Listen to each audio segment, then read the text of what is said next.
Lululemon's new drop of daily essentials feels like a deep breath of fresh air. Breezily is a collection of drapey pants, shorts, and tanks designed to mix and match with your wardrobe as the weather warms up. It's all made in our lightweight, stretchy Swift fabric. Throw on these everyday staples after practice and bring an airy feel to your daily moves. Shop the Breezily collection now at lululemon.com. Welcome, everybody, to the H3 podcast. This is where we come to learn and grow. You know, we are casting off negative energies and embracing the positive energies that are in the world, like a dream catcher for life. That's what I'm calling the H3 podcast now. Good vibes only. Right, Hila? Why are you so offended at the thought of good vibes? A dream catcher? Yeah, dream catchers, they catch bad dreams. So you only have good dreams. So I have a dream catcher for good vibes.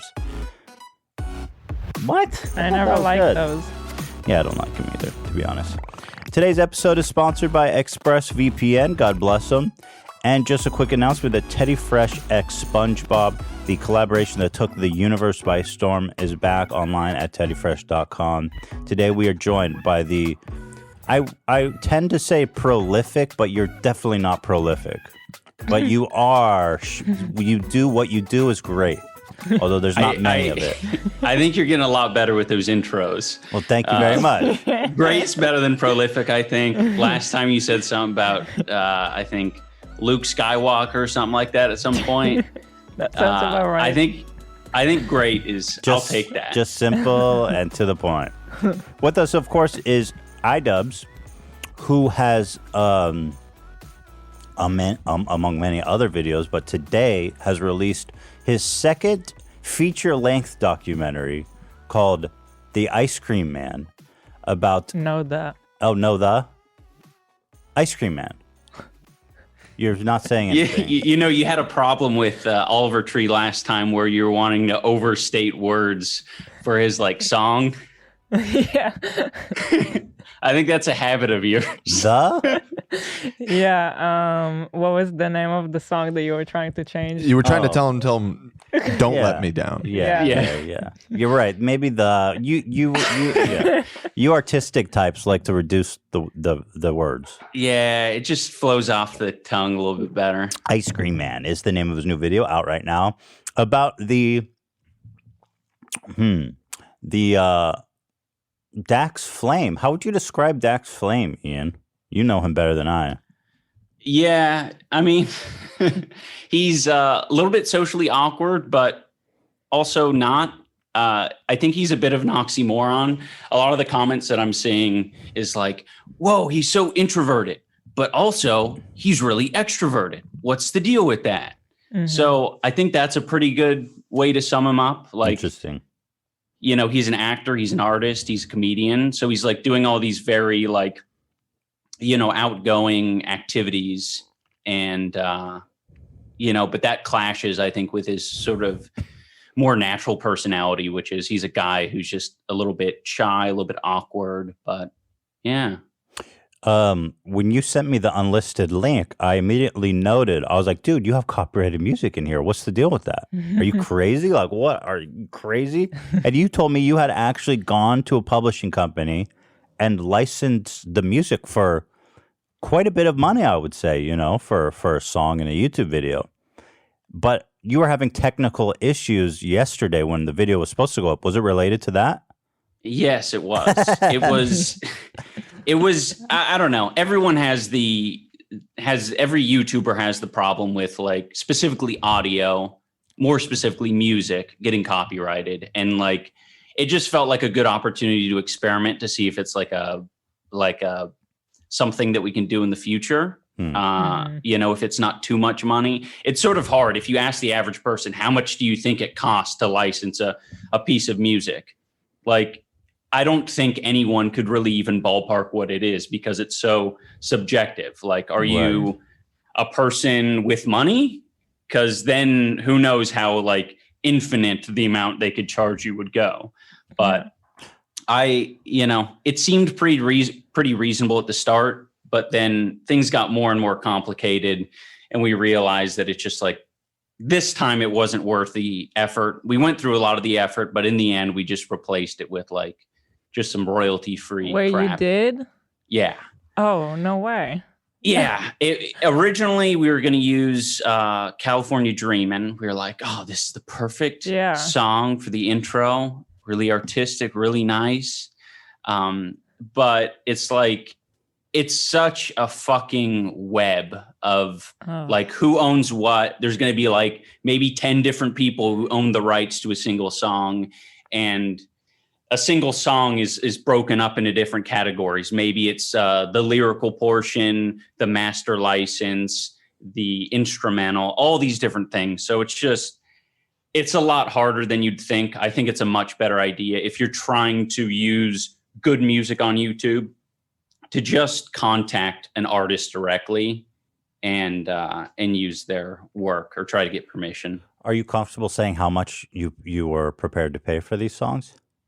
Yeah. So for California Dreamin', like it's a fucking good song, super popular. Yeah.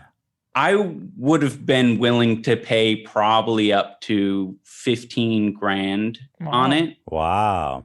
But again, it's all relative, right? So like, did you never got a for price? how long? No, they never even really like responded. Oh. So that's why, movies and TV shows and all these big networks, they have like whole departments just for actually licensing. It's a fucking nightmare. You can't do anything. But then ultimately what will happen is like you ended up paying to license a song, or you were planning to, and then they claimed your fucking video. Right. So what we had to do is we had to nix the California Dreamin' idea. So we went to sort of a song that they were confident they had the rights to use. And it wasn't as good, but we were like, this is a good experiment. We upload the video, instantly claimed. Yes. I kept hounding them beforehand, like, is this going to get claimed? If it gets claimed, I need it to disappear real quick. Yeah.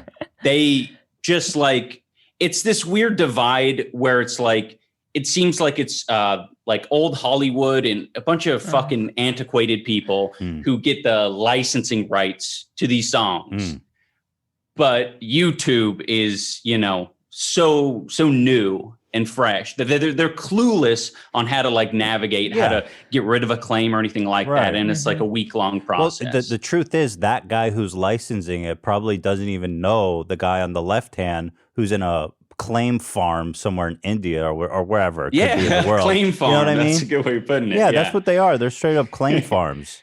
They have bounties on channels. Like I've literally heard this from people inside YouTube. There are claim farms where people are paid bounties to watch channels and find any copyrighted music in it, and so they get a commission on every video they're able to claim. Yeah, it's fun. Yeah, it's crazy. So there you go. Well, it was worth a shot, but on that note, though, I also noticed just in general the production quality seemed really well made. Like talking over your mic. Okay. Then. Well, I want people to hear you. We got an extra cameraman this time. My buddy Ben was doing a lot of secondary filming, so we were just trying to. It looked really good. I liked it. Yeah, it was great. It was very polished. Yeah. Is this a new interest of yours, the documentary? Because I've noticed they're basically, and correct me if I'm wrong, it seems that you've pivoted away from the content cop and towards the docu-series. Yeah, I mean, I'm getting old. I feel that. My interests are changing just a little bit. Yes. I'm not going to say that content cop's gone. But maybe there are some things in the work. Oh, yeah, interesting. But it's not about me, is it? I've been recommended from quite a few people. Yeah, I know. Yeah. Yeah, that would have been a good one. Yeah. Would you do content cop on cups? Oh shit, that's crazy, dude. What a crazy idea. You should put on the content cop uniform and go to a police station and fuck with them, dude. That would be fun. Yeah. I like that idea. So there is a content cop that you are maybe working on or mulling around? Well, I'm not going to say that because it's not. I mean, it's definitely just like you have people in the crosshair. No. No, you didn't even have a specific. I think in general, it's more ideas in the crosshair rather than people. So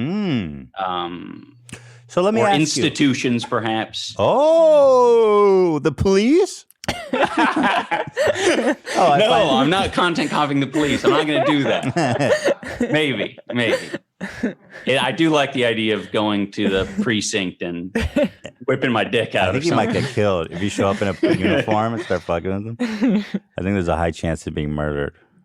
Well, I do find that the comment you made about you getting older and your interest changing is interesting because I've kind of gone through the same thing where, you know, from my perspective, you have, you know, when you're constantly like looking for people to go after and, you know, you're constantly criticizing people for all this and that. I mean, you know, as you get older, these things start to become a little more trivial and maybe it's not the kind of energy you want to be putting out into the world. Is that kind of where you're at when you say that?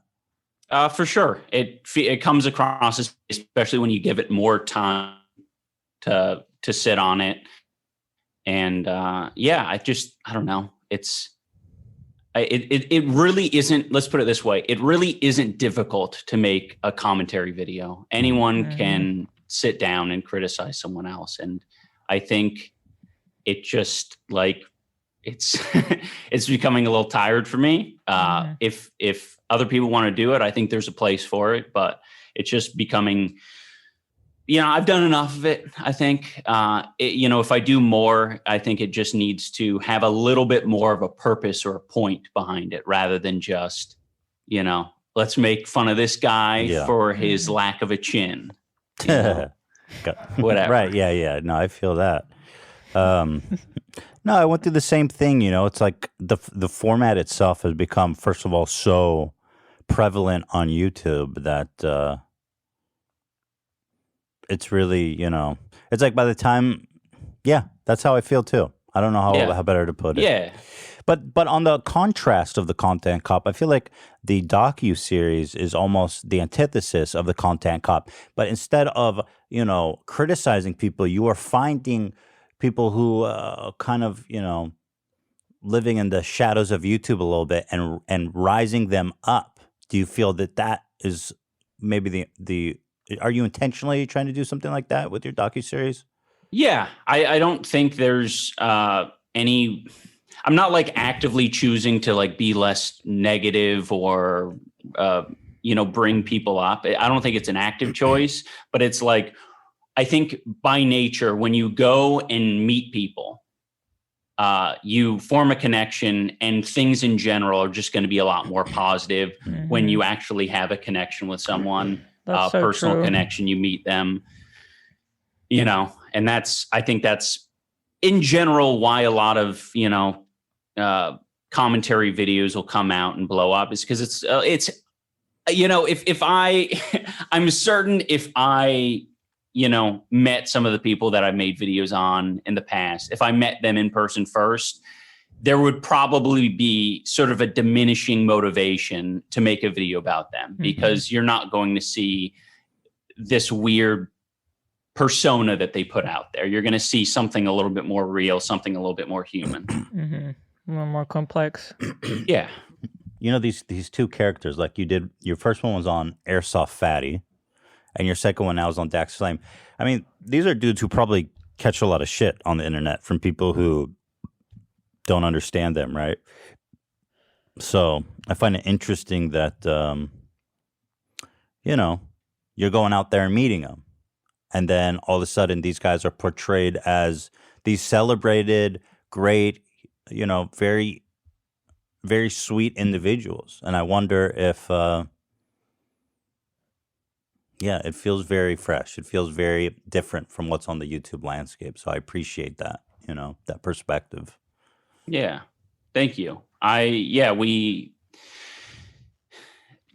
definitely have, you know, their own like set of fans and everything. I think like with Dax as an example, like I definitely went into it because when you're creating one of these videos, you sort of want to have a goal, you don't really want to go into it blind because it's like, well, what do we make this video about? Like, you can't just follow someone around and be like, yeah, do your normal routine. You got to have like an event or a purpose. So like with people like Dax, I think I went into it thinking, yeah, this guy's awkward. Let's fuck with him. You know, there's a few awkward questions that I don't think made the cut. It was just me trying to poke and pry, thinking like, he's awkward. Let me ask him some uncomfortable questions to make it even weirder. But then I realized, like, as time went on, like, that's like the opposite approach that you should be taking. You should be, I think, feeding into what the particular person is comfortable with, because when they're more comfortable, they're a lot more willing to like put themselves out there and express themselves in an interesting way, rather than just like, you know, beating your head against a wall, trying to make the funny thing happen. Right. Right. How's everything with your girlfriend Anissa now that COVID has slammed the world?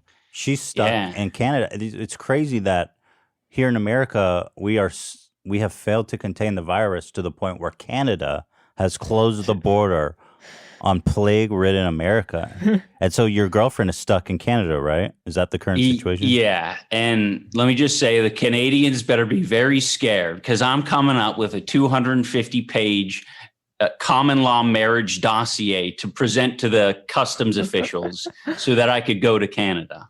Really? You're going to present it just to border control? Yep. And they're going to let me through, and I'm going to bring the COVID with me. Fuck it. Yeah. Fuck them. Sorry, Canada. You're screwed. Are you being careful? How are you existing in the COVID world? What's your opinion on all this nonsense, madness? You know me, man. Anti-masker all the way. Yeah. No, not actually. Yeah, I know that. Make that clear. Not at all, even remotely. Yeah, I mean, it's very easy. I talked to my friend Dane, who filmed the documentary and edited it. He was saying how it feels very normal to him, this COVID stuff, because he doesn't get out of the house all that often anyway. So it's kind of ridiculous hearing some people like complaining about not being able to go see friends and go to the bar. And he's like, what the hell? And I feel kind of the same. It's like, what am I leaving the house for anyway? Do you go grocery shopping? Yeah. So you put on a mask when you go to the grocery store? Oh, yeah. I'm all N95'd up. How paranoid do you feel when you're at the grocery store on a scale of 1 to 10? Paranoid? Yeah. I mean, maybe a 3. A 3? Yeah, that seems a healthy amount of paranoia. I think it's mainly like the touching things, because you can get really into this OCD mentality of like, where it's like, okay, there's the carts, there's the credit card reader, there's all these items and objects to touch on the shelves. So it's like, you can kind of overthink it. There's like a lot of like viral things of like plastic over a credit card keypad or something. And it's like, what's the point of putting the plastic on there? You're just still touching it and other people are touching it. So it's like, I think it's that idea where it's like, well, yeah, what isn't being touched? Do you carry around hand sanitizer with you? I did for a while. I ran out recently and I just assumed that, I'm not going to be able to find more. I actually found some on Amazon. We just found some. I think it just became available on Amazon. Yeah. I think they're using some real shit smelling hand sanitizer now, though. They're using like something other than isopropyl alcohol. Oh, for real? We got one. And it smells a little funky. We got one that's super thick. And it's like really gross. I was at the gas station. I don't know what's in it. Well, because I went to the gas station. I went to the clerk. I was like, hey, do you guys have sanitizer? Expecting him to say no, because this was like peak madness. And he goes, yeah, I got this. And he reaches behind the counter and he just gives me like what looks like a bottle of sunscreen, clear, a label that's in Spanish. And then, but there's no, you can't like turn it over and squeeze it. It's like got a top like a like a bottle of water and a huge. So you gotta. So you just gotta like squeeze a ton of it out. I would have never expected like bootleg sanitizer. Yeah, in, dude. like, I was like, fuck it. I was like, you know what? But whenever I'll I take use it, bro. there's like a really thick layer on my hands that does not go away. Yeah, I don't think that's the real deal. In fact, I'd be surprised if it even kills the virus. Some dude probably jizzed and mixed it with gelatin or some shit. No, but you know, I went on Amazon. You're like rubbing around like protein in your hands. Sick. I'm like, smells like dried semen. But I did go on Amazon, you know, and we bought. I think we got ripped off. I think they're upselling a little bit. Yeah, for sure. Amazon's like, you can't charge times 20. You can only charge times 3. So we ended up spending like $200 on like a crate of hand sanitizer. But it smells great. They made it with alloy. So there you have it, people. Alloy. Yeah, alloy. It smells great. No, not alloy. Aloe? Aloe? Is that how it Aloe. says? It is aloe. A-L-O-E? It's pronounced aloe? Yeah. Oh, that doesn't sound right. But Yeah. I know I could spell it. A-L-O-E. That is it. Aloe. English is your first language, Ethan. Wow. Supposedly. Some people say my first language is comedy. Yeah, I've told people that. Yeah, my first language is comedy. Well, how are your fans reacting to kind of, I think a lot of the, you know, your rise to fame was during your time, the content cops were like, not rise to fame, but like a lot of growth. Yeah. During that time. That's fair. You know? So are you experiencing any kind of kickback from fans who are like, fuck documentaries and good vibes? I want iDubbbz shitting on people. You get that? No, like it's one of those things where it's like, I think the simp debacle has really helped that, where it's like I'm purging sort of inadvertently a portion of my audience that really wants to see me go for the throat, you know? Content cop your own girlfriend, bro. Yeah, exactly. Can you explain the simp phenomenon? Explain it. I mean, I can tell you that it was like my video was either really well timed or really poorly timed. Depending on your perspective. Or I'm more specifically, why are people calling you a simp? I mean, well, do you want me to? I'm pretty sure We've talked about it. Understand I'm just why. It's because my girlfriend is selling nudes on the internet. Yeah, I just wanted to set it up for the audience. Obviously, I know why. I mean, we've also talked about it. Well, by the way, guys, I want to make it clear. I'm not upset with Ethan right now. Yeah, why are we fighting? Friendly banter. Okay, you just prevented like 5 videos. I know. I gotta fucking put out the fires before they fucking start. Thank you, Ian. I appreciate that. Yeah, no, people are fucking stupid. We just spawned 20 video essays. Yeah. No, Ian's girlfriend made a OnlyFans, which is, I guess, does she even do nudes on OnlyFans? It's more like no. It's I mean, the reason sexy photos, I guess. Right. It's super easy to justify when you're like, yeah, like this is the shit girls are doing on Instagram, and no one's whining and bitching and moaning over that. Yeah. But as soon as you start taking people's money for that content, it's like, oh, that's too much. Mm-hmm. I expect girls to show me their junk for free. Yeah. Or a bit. Essentially. No, actually, so it does seem to me that a lot of people who are criticizing it are people who, you know, are just happy to find an opening to criticize you, because for the longest time, I feel like, you know, there was never really a chink in your armor, and that you were always very careful with your, why are you smiling? No reason. I mean, I'm smiling because I agree. Yeah. Yeah. But I think like there's like these commentary people, right, who are just looking for content. They're like piranhas anywhere they can get it. And then all of a sudden you see an opening on like iDubbbz, who's kind of the great a criticizer who is beyond criticism, and then all of a sudden it's a great headline. I don't think anyone's actually offended by the fact that your girlfriend has an OnlyFans. I think that it's just they see an opportunity for a video. Yeah, I think you're exactly right. I mean, it kind of shows in like I think the people in general who did get upset or did make videos about it. It's kind of like I don't know, like the people who are like actually critical of it, like they're not really in a mainstream sphere. They have their, soapbox that they're speaking on to their particular audience. But I think it's actually super positive that it ended up this way, because I think for a long time when I'd have a first interaction with someone, meeting someone for the first time, I think a lot of people sort of expected me to like immediately roast them, do a content comp on them.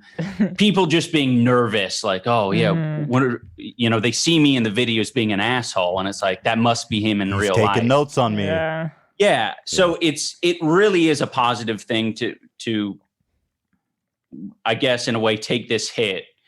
To make me, humanizes you, maybe. Yeah, exactly. It humanizes me and makes people realize that I'm just like them. I'm not. It's I'm pretty not any funny different. because you're actually like kind of the opposite of that in person. Like I think Ian's a softie. You're a really nice person. Yeah. But so, it's kind of funny that's what the image they have of you. Right. It's like. Especially with the videos that got popular, it's like I genuinely, got fucking roid raged when talking about like Keemstar, whoever else, because, it made me mad. And, when you see, I think people who have that, who that's like their main form of content is like just kind of dogging other people, or they got, well known for it. That definitely, I think, solidifies what you think their personality is. Mm-hmm. Yeah. It's funny. When we went to YouTube's Creator Summit, where they invite a bunch of creators out to New York, that was a while. How long ago was that? A few years. Probably almost 4 years or 3. 4? I don't know. I might be making it up. Maybe you're right. Anyway, I went out there and met a bunch of creators, and we never really rubbed shoulders with creators before. And I heard this so many times the whole time. They're like, "You're so not what I expected." Right. I'm like, dude, I'm not like on. I'm not here. Yeah. Yeah, I heard that all the time. And I find it like, I'm just surprised how many people are even comfortable saying that. Mm-hmm. I think it's just their gut reaction. It's just. But it just overwhelms them every time they see me that I'm just not what they expected. Not anymore, though, right? Like that was probably. Well, during... I don't meet anybody anymore. But I don't think people wouldn't say that about me now. Yeah. Yeah. I think it's the same effect as Ian with the content cups, because at the time we were doing mostly reaction videos. Yes.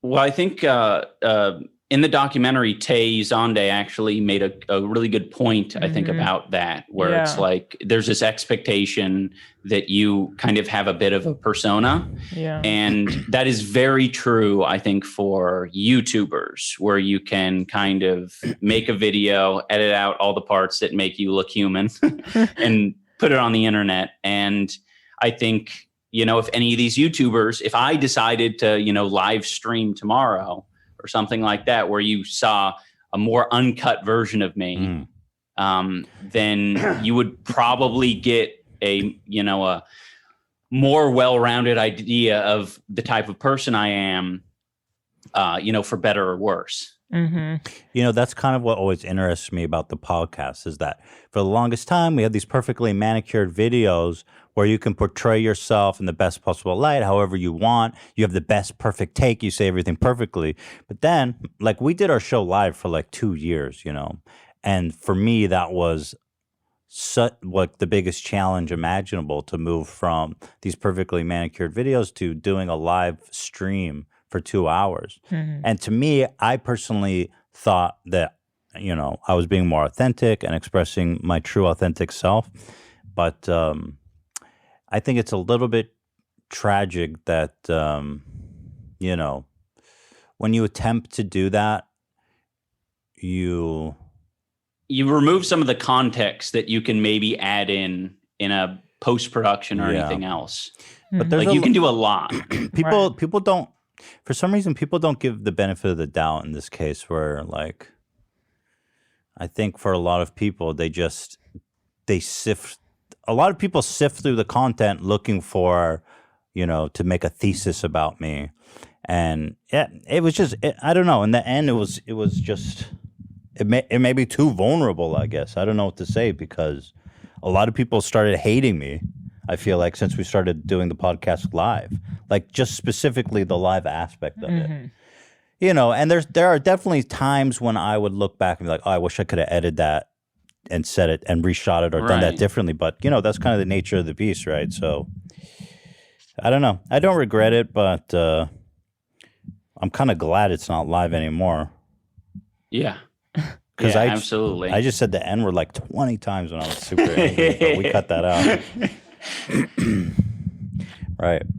That comment in your documentary was the one that really stood out to me about how it's funny to think that in the beginning of YouTube, it was even more extreme where people would be completely disappointed to find out that you're different in person and that like what's portrayed in the video is not exactly 100% what you are in real life.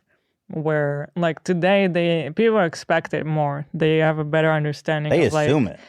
Yeah, like for sure. The video version of you is probably a little more exaggerated and stuff. Yeah, I thought that was a very interesting. Yeah, it was interesting, especially in regards to Dax Flame because of how he's such a mystery.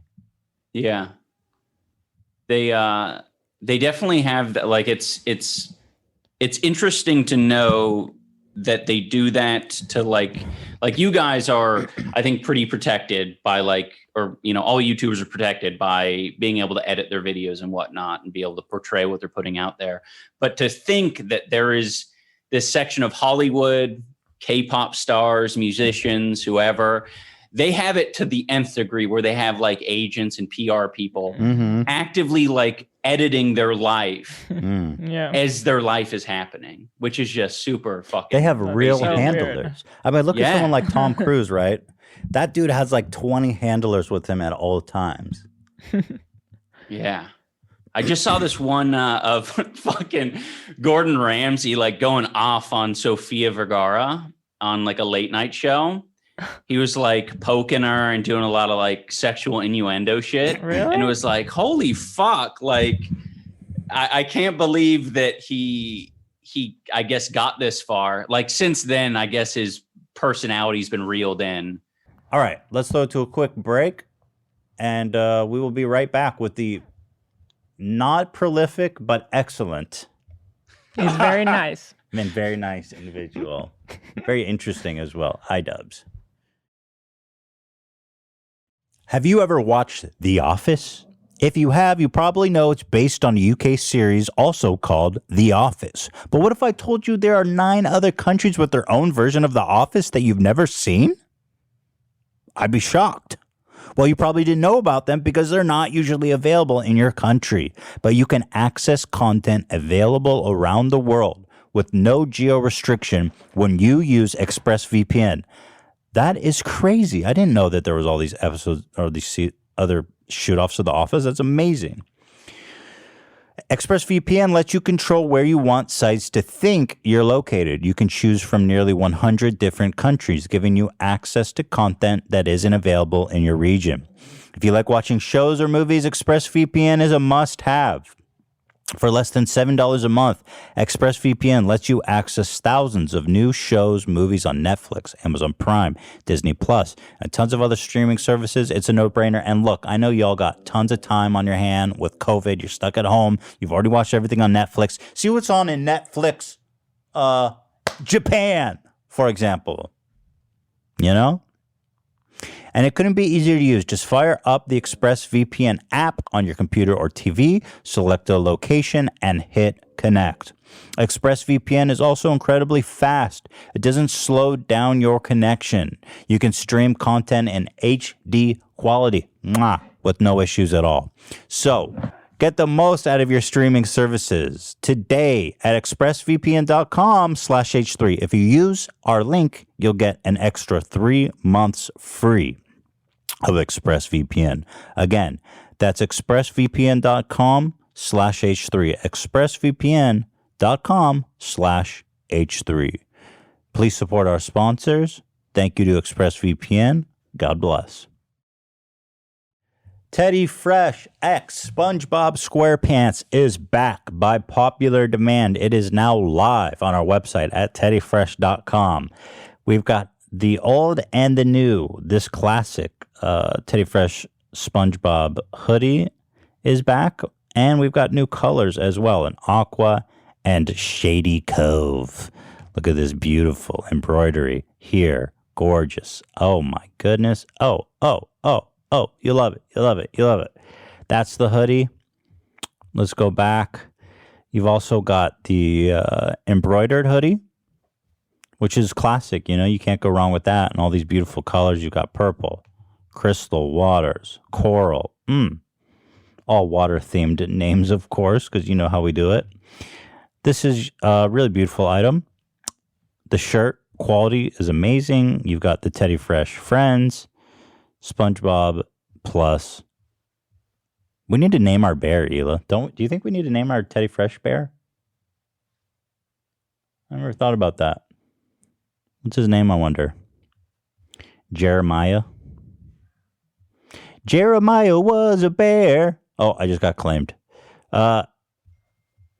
We got the embroidered tee. We got the patch tee. Forget it. We got the long sleeves, the beanie, the hat. You know the drill. Really great items. Exclusively at teddyfresh.com. That's it, guys. Thank you for watching. Let's get right back into it. We are back with iDubbbz. iDubbbz, let me ask you something. The whole simp thing was like the first time you were on the receiving end of catching shit on the internet. How did it feel to kind of be on that end of the old shit gun? It hurt. It hurt me. It's the worst, isn't it? Well, I think you're being sarcastic, but did it? No, I'm not being Yeah. sarcastic. Yeah. See, that's part of the problem. Is without this, people would just think I'm above it and all that. No, it hurt. I'm human. It hurt me, hurt my feelings to hear people say things like simp, cuck, motherfucker. Well, it's not so much what they say. It's like just the scope of negativity aimed at you. You feel that, you know. You can't just dodge. And also, I can only imagine that as a couple too. It must be difficult to both get it, and then as a couple, you know, it's like a lot. I'm certain you guys, would understand it. I think it's brought us like a lot closer together because it's like we're in this together. Yeah. You know, when shit hits the fan, it's like you don't really have anyone to rely on. You're not going to get fulfillment by reading comments. You're going to get it from each other. Yeah. So yeah, I mean, it's only strengthened the relationship, apart from her being in Canada right now. But it's overall a good thing. You know, it's not negative. I think everyone needs to, every content creator needs to experience some of this during their career because it's important. It gives you perspective on what it feels like, whether or not you want to engage in it when it happens. You know, if someone's getting dogged on, like you're gonna think twice if you've experienced it before. So it's important, I think, for everyone to get a taste of it. I'm more than happy that this was my controversy. Well, you didn't really do anything. That was kind of the thing that stumped me the most. Which is why I'm like, I'm cool with it. Like, you know? But I was kind of, I won't say I was shocked that it became a thing because knowing the internet, I wasn't surprised. But people somehow found a way to make it seem like you did something wrong when you literally did nothing. So I found that whole thing kind of perplexing. It frustrated me. Were you frustrated by it? You're like, what exactly am I being criticized for? I think the only frustrating thing was when people couldn't read between the lines in like previous videos. I think a lot of people I made a green screen compilation of me basically saying, look at this slut, look at this whore, and all this shit. And like people were using that, some people, not everyone, were using that as like evidence of me being hypocritical, as if that's even too much of a bad thing. That's literally everyone. But they were using that as some kind of evidence. And I'm like, that was a joke. I wasn't like, I was saying, look at this whore to a green screen. To nobody, yeah. You could put yourself or your grandmother up on that green screen, and that changes the context. Yeah. Like, Or a hot dog. whatever you want. Yeah. Yeah, So that's a good point. It's just that frustration, I think. I think some people also watch like the Tana Moju content cop and thought like he hates this type of person. So they're lumping like a general type of person together where it's like the amount of times I've seen like the meme where it was like, you were meant to destroy the simps, not join them. Right. It was like a fucking Star Wars meme, I think. Yeah. And I'm just like rolling my eyes like, come on, like what is this weird expectation? Like you were meant to destroy the Sibs, Ian. You have lost your way. I don't know where in the charter of the formation of my channel I said the purpose is to eliminate thoughts, sluts, and simps. Yeah, I find that interesting. It's almost like they're projecting but this whole thing is like so hateful towards women, isn't it? It's very chauvinistic. And they're just projecting like their inceldom on you. I think the misunderstanding comes in where like a lot of people think that like what we're saying is that you need to be okay with it. Like you need to be okay with our relationship or whatever. And it's like, no, it's perfectly fine if you don't want that in your relationship. But right. Yeah. That's not what's being advocated. It's not saying this should be the new world order. Yeah. Every person's wife should be on OnlyFans. Right. Like I'm okay with Hila doing OnlyFans. I think we make a lot of supplement our income a lot. You said you weren't. I'm okay with you being on OnlyFans.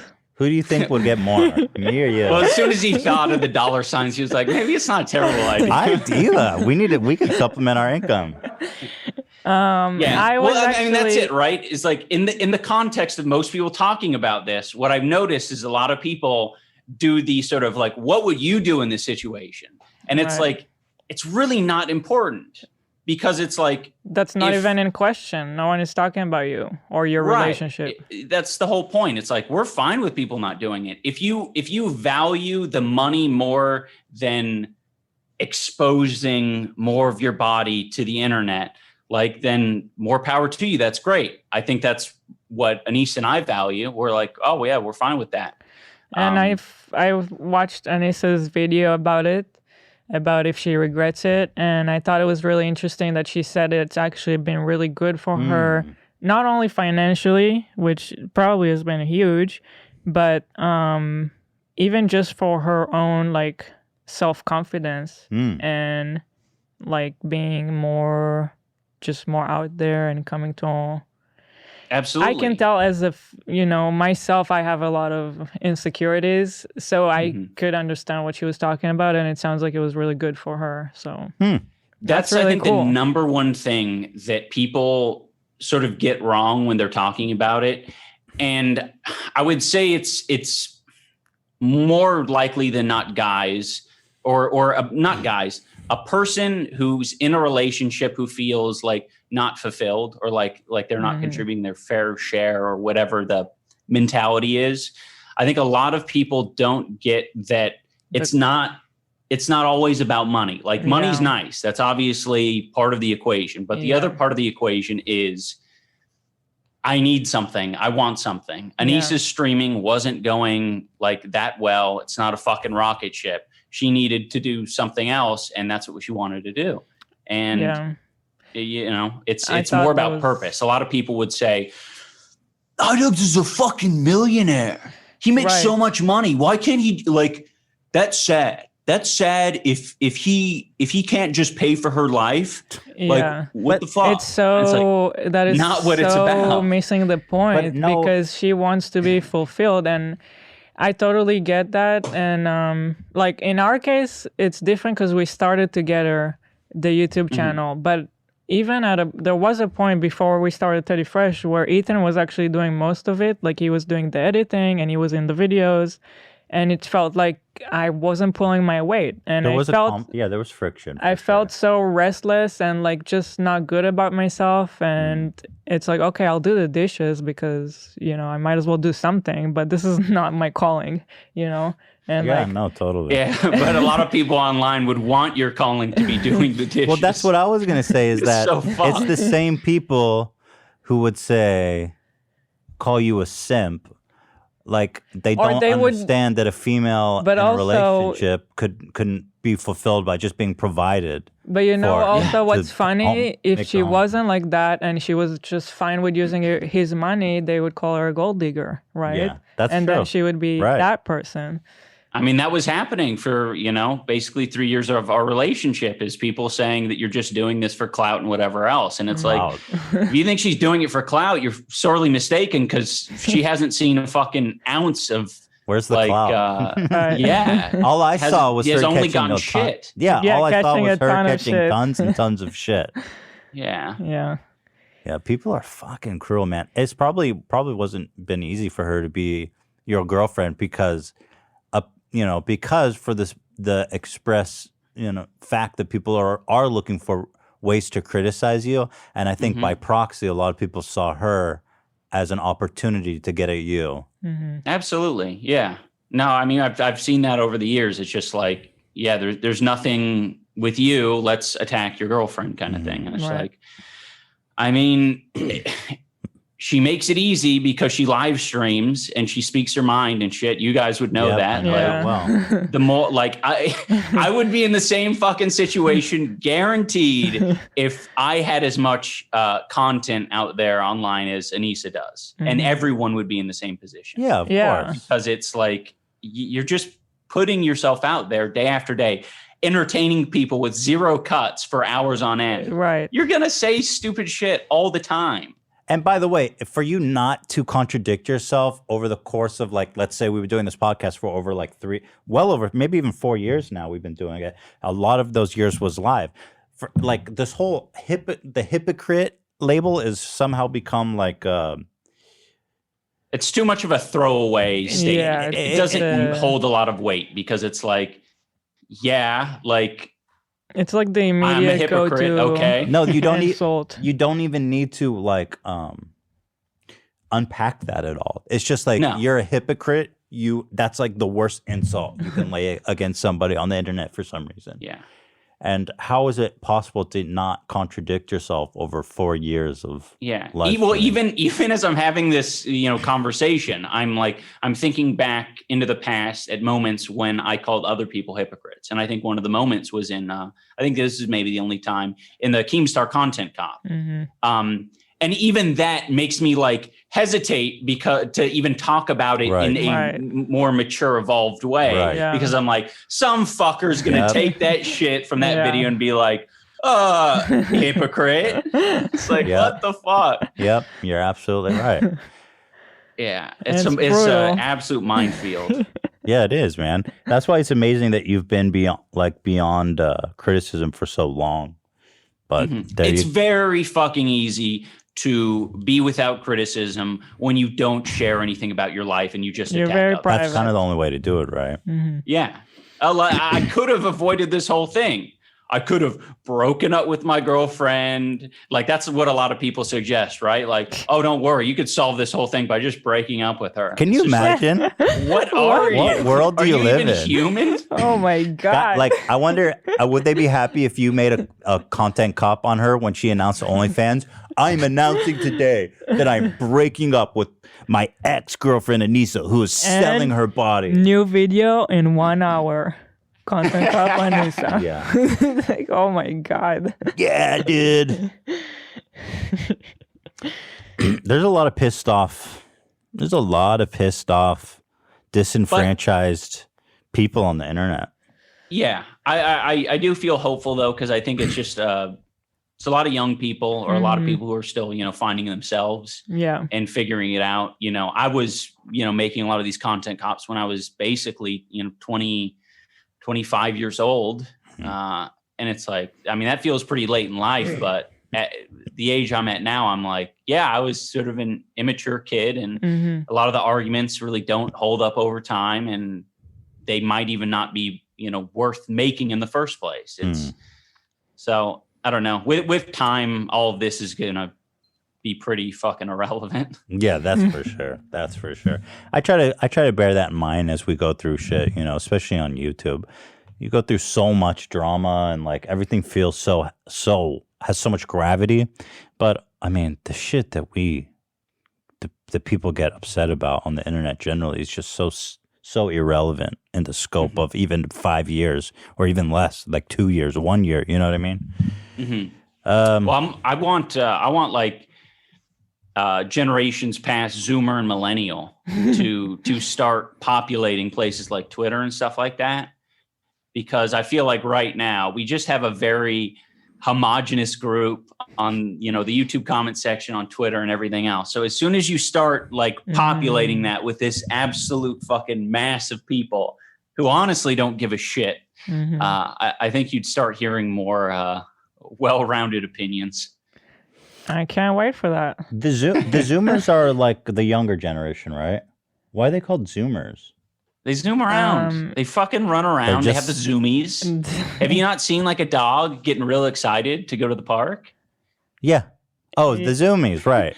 Isn't that, I thought that was tippy taps. Happy feet or some shit. Yeah. So do you actually know what zoomer means? No. I thought it was just a younger generation, like boomer, zoomer. Well, exactly. Well, it's Generation Z. Oh, okay. I like the zoomers. Boomer, I think. They seem like nicer. Like they're all they're like inclusive and sweet, and they like seems like they like each other more. Yeah, absolutely. But they're also going to be the ones that fucking cancel you. Right, that's true. Some of the Zoomers, I mean, they're sweet, and it comes from a good place. It comes from good intentions.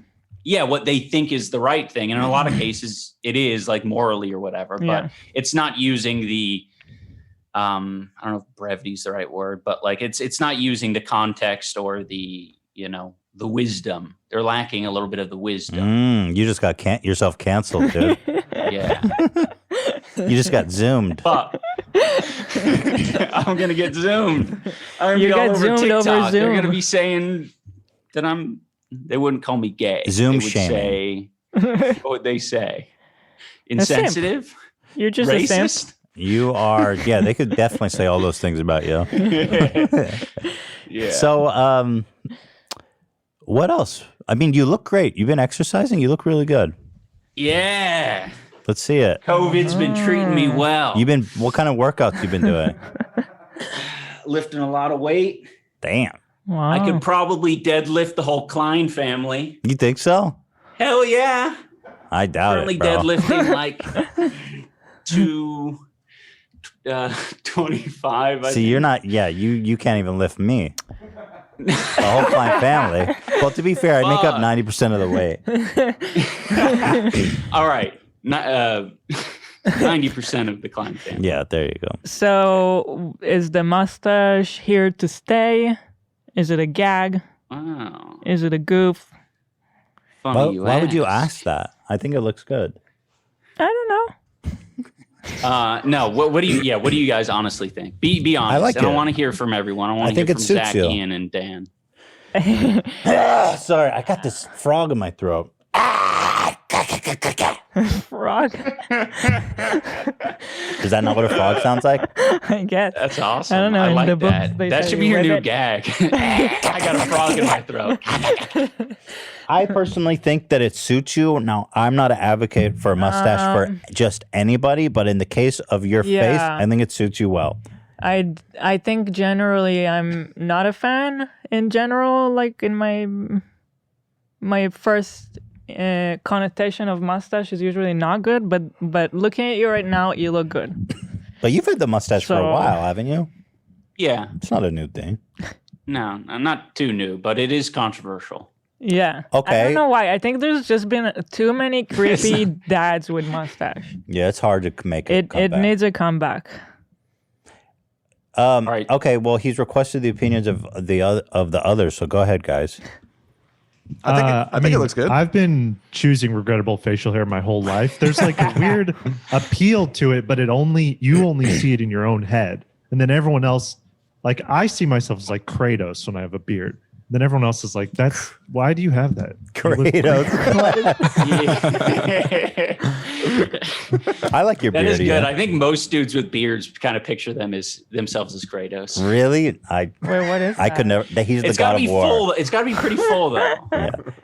Ultimate man. A I'm warrior pro god. mustache. Oh, I that's like what the Dan is mustache. going for. Hell yeah. Yeah, I don't see myself as I Kratos. agree with Ian. I think it's Rockstar. I think it's badass, and I think you rock it. Zach. Thank you, Zach. Wow. Yeah, Zach always has nice things to say. Zach's a Zoomer. He always has nice. Is Zach a Zoomer? I am a Zoomer, yes. Oh, so Zoomers are the best. Yeah, Zoomers are nice. Wow. Just don't So cross there is them. hope. Yeah, there is We hope. should start doing the Olympics, but divide people up not by nations, but by like generations. Yeah. Yeah, the Zoomers would be all nice, and the Boomers would be like, you know, when you see the soccer fans and they're drunk and fighting and they're flying Confederate flags and shit. And they won't be like team players too. No, it's bad over there in Boomer Town. Yeah. Do you guys think we should? Dan, what do you think of it? I think it looks good. I've noticed. I don't know if you're the trendsetter here, but it's becoming. I feel like mustaches are coming back. I see a lot of people with them. Yeah. And just in the last, I would say 2 years, it seems there's a big mustache comeback. Mark Rubier. I think you're right. I think it's a group think kind of thing. No, Everyone's I think arriving you could to take it at the full same credit time. for Right, it. Mark Rubier has one. Gus Johnson and Eddie. Right. Yeah. Those two Yeah. guys are both rocking the stash these days. It's kind of Great mustaches. It's making a Great comeback. mustaches. Yeah. You know what Oh, would make it look better is if you go back to the Beats headphone haircut with Oh, the yeah. mustache. Ian, what happened with the Beats headphone haircut? That never. I was assuming that was some part of some project. No, I just got the beats because I thought this would be a banger tweet. Oh, dude, I was hoping that'd be in a video or something, man. I It was forgot in a about video, but just sort of as an aside. It was pretty Yeah. good, man. Who did that? Just some barber. You just went and they were like, I'm up for that? Because when I generally just show up at barbers, they're not that good. Yeah, I mean, I told him what I wanted, and it was super fucking awkward. Like he was like the new guy kind of thing, and like I think he thought his barber homies were like pranking him or whatever. Barber pranks. Because it was just me, and I showed him this picture of the Beats haircut, and I was just like, "Give me this," or whatever the meme saying is. And he did it. I think he used he pulled like the top of like a spray can or a hairspray cap to make the headphone part. So he was like shaving Dude, around. that's really good. That's bro. He pulled out all the stops. Did he get a nice tip? Yeah, he got a nice Good. tip. Good. I just want to make sure. Big tip? Big tip? Well, we actually have Dax Flame, Which Yes. is which really I'm ready to bring exciting. out. Is there Dax anything Flame, else you want to aka discuss? Madison. Is there anything else we need to discuss, Ian? Yeah, one more thing. I'm raising chickens. I got a family of 3 chickens. They're beautiful. They got nice shiny coats. They're losing a little bit of feathers around their necks. I'm not sure what that's due to. I think it might be mites. So I got some poultry dust. That's apparently really good for warding off mites and other things. And they're great. They're shitting out like 5 or 6 eggs a day, or at least feels that Really? way. It's a lot. Wait, 5 or 6 that's where I'm getting per most or of my between protein. them? Between them. Okay, that's a lot of eggs. My goodness. Yeah, I can't keep up with them. So I'm trying, if anyone's got suggestions for what I can do with these eggs, I can send you guys eggs. I don't know how they're going to hold up in the mail. You can make a quiche. Yeah, we've been making quiche a lot. I love the quiche. It's really good. You know what I've been doing? Quiche. Take like broccoli or spinach, cook it down with some oil, and then you take like 8 eggs, put it in a what do you call that dish? It's like a baking dish, really. It's just like a glass Right. souffle dish. I don't know No. what. Souffle? Why are you so offended by that? Be No, souffle, what are you, It's got- stupid? A quiche is kind of What like are you, a souffle. stupid, Ethan? Where'd you come up with souffle? In Israel, souffle is a dessert. Yeah. But in America, Oh, it's not. Oh. Yeah. What? I thought souffle was a dessert. Yeah. I still think of it as a dessert, but I see. I how think it's a quiche and souffle dish. are similar. Google souffle dish. Here, after I offended you so much. Let's Is take it, it. is it a Pyrex? Is that the Yes, name for it? Pyrex. Less Well, isn't material. Pyrex just the glassware? Right? It Yes. could be any thank you. glassware. Correct. Souffle dish. Let's see what comes up. Hang on. Okay. Just yeah. what I thought would it's, come it's up. exactly what you thought. Okay. So English is my first So- language. stop. Fine. I know Hila doesn't make any mistakes. I mean, God. Well, what's it you're called over here then? calling I do think alloy. it's a Pyrex. Okay, wait, hold on. While we're criticizing, saying, "Oh, Ethan is my first Wait. language," what do you call that dessert in Hebrew? Souffle. Okay, so there you go. You see, so like we're on the same footing. Ethan, what if you did like a bit on the show where it was like not like a spelling bee, but like a pronouncing bee, or like a That's kind of funny. something where you maybe compete against like a fan or something like that. You bring people in, So- test your knowledge on words. So, like I like that. the guys would prepare Yeah. like a kind of Some difficult pronunciation words, yeah. Yeah. and definition. I mean, yeah. I feel like I think you guys think I would That do would be bad, but I funny, think like- I would do better than you I think. think it's funny. It is funny. Or we could Because- try and spell the words the way Ethan thinks the words are meant to be Yes. pronounced. I think you just have a talent of mixing it up. You're actually Yeah. really smart. It has, Okay, now I'm really smart. You are. It's not related. Well, I am mildly dyslexic, So but it's kind of funny.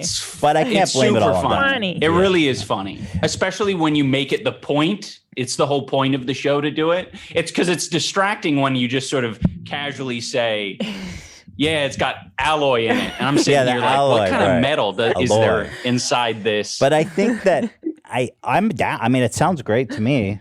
We should do it. Okay, you want to be the first contestant? yeah, We'll have to call it.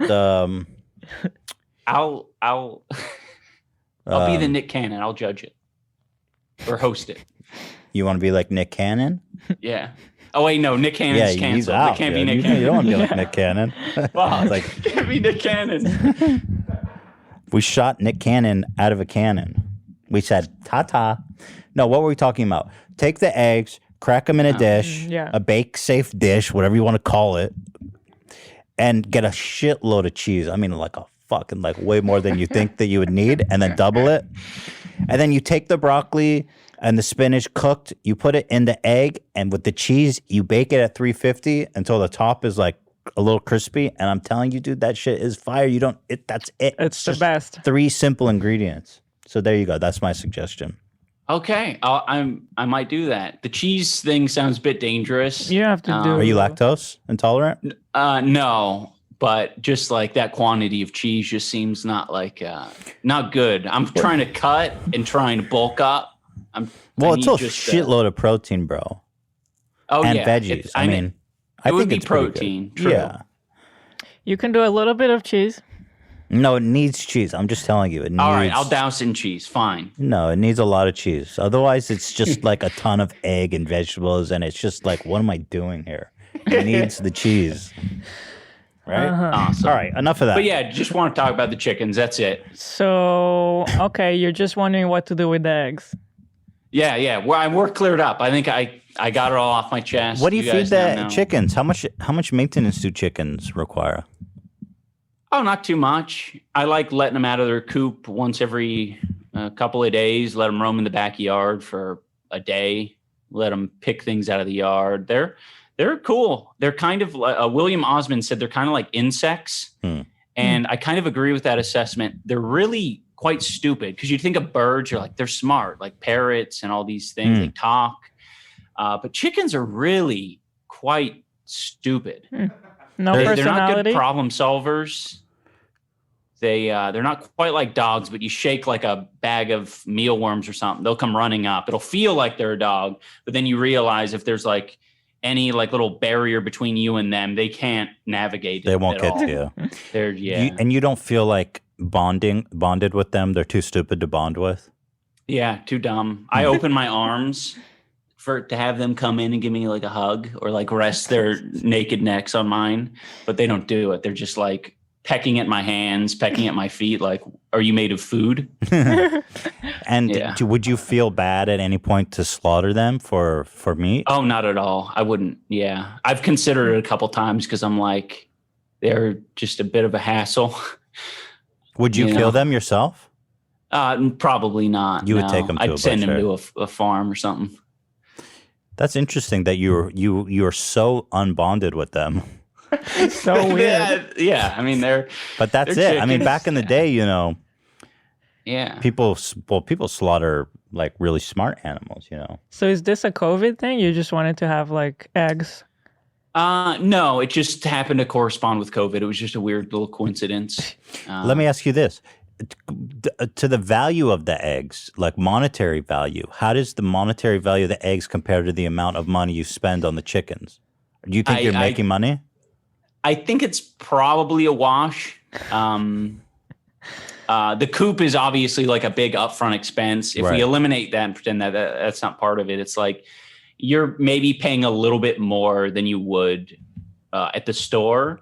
However, it's pretty cruelty free, and I'm actually kind of uncertain why some vegans are like a bit upset. I think with the prospect of raising your own chickens, because you can make sure that they have plenty of space, and all of that. But I think it's just the general concept of using animals as a resource. Period. Yeah, that's the problem. But it's super symbiotic. It's nice.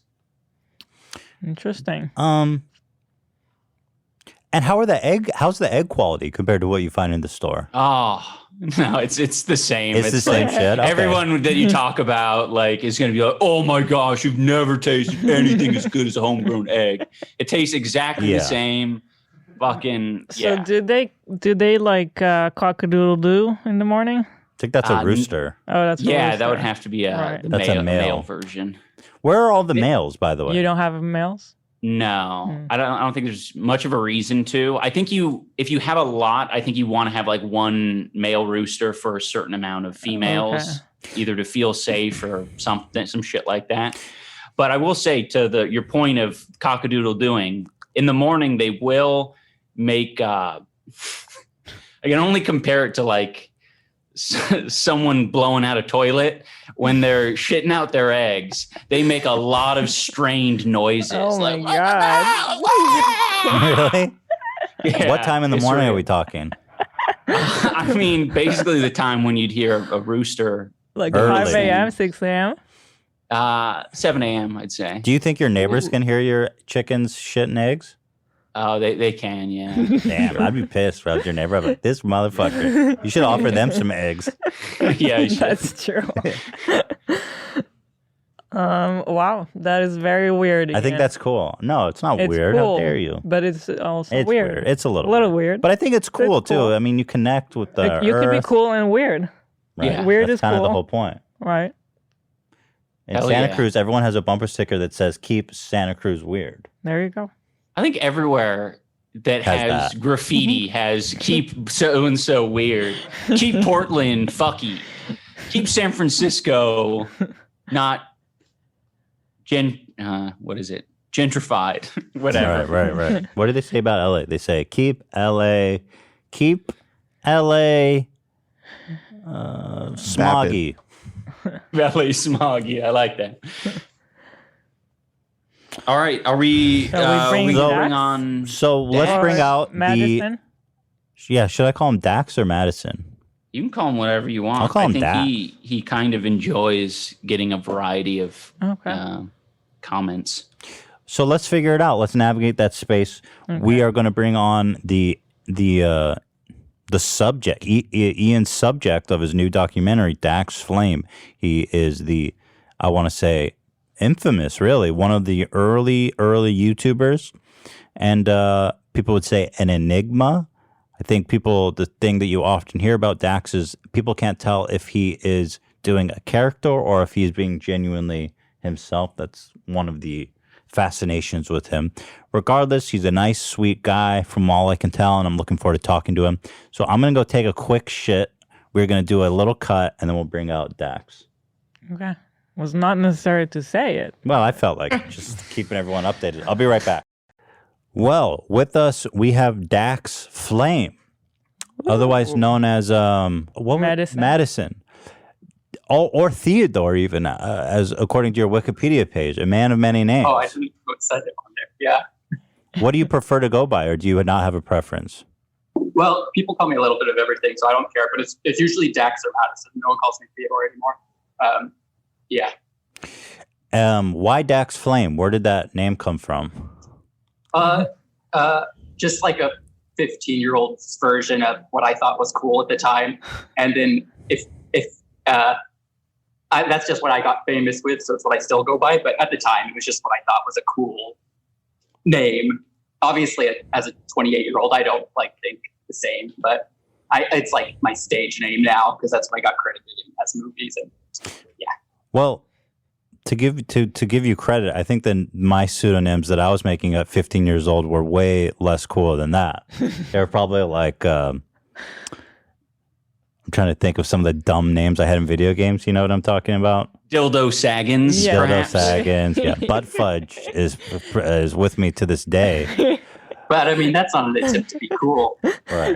That's just being goofy, right? That is just being goofy. No. What do you think about Poop Feast 420? That's my current tag name on my video games. Do you like Poop Feast 420? It depends what you're going for. Yeah, I guess that's true. How does it feel, Dax? I want to talk about the documentary. You are the subject of Ian's new documentary. How do you feel being selected as the subject of a documentary? Ooh, lucky. Yeah, because it was really fun to do.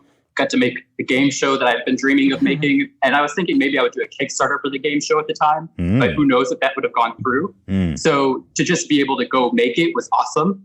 And then now, can you still hear me if I'm like this? Uh-huh. Yes. Now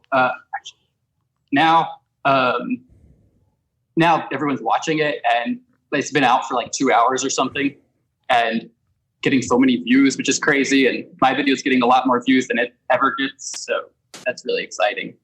How did it feel watching the documentary, the final product? It's really fun to watch.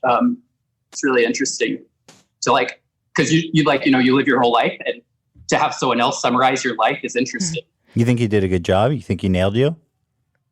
Oh yeah. It's good. It's really good. Yeah. Would you criticize it in front of him? I don't know. What do you think, Dax? Let me ask you this. Why do you think people are so confused about you? Because I'm sure the most common comment you get from everybody who knows you, who meets you, is, I can't tell if you're being serious or if you're kidding. Why is it that you think people are so confused?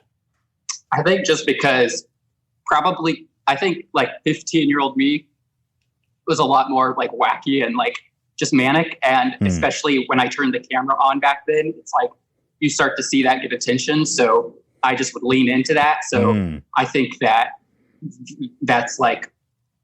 they just probably hadn't seen someone as similar to that. Although I used to get a lot of comments saying oh, there's someone just like this at my school. So yeah, I don't know.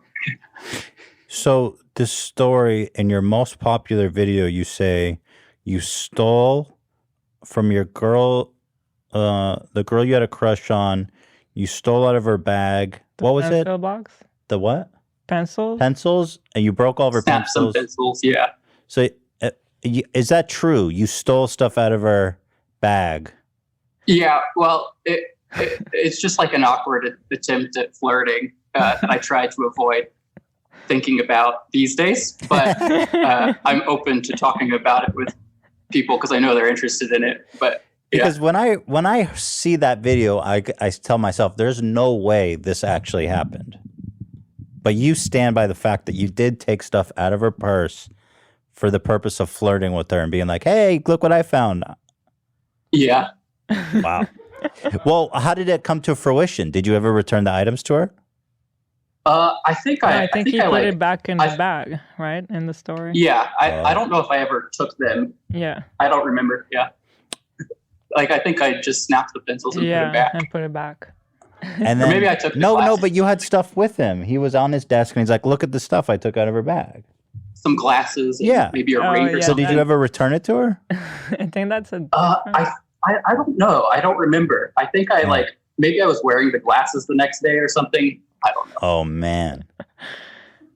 That's just it. I think that's what makes it so interesting and confusing, is because I think normally people who are in your position, young and a little bit socially awkward, wouldn't then make a video presenting that concept to people. And I think the idea that just the fact that it's shared makes it unbelievable.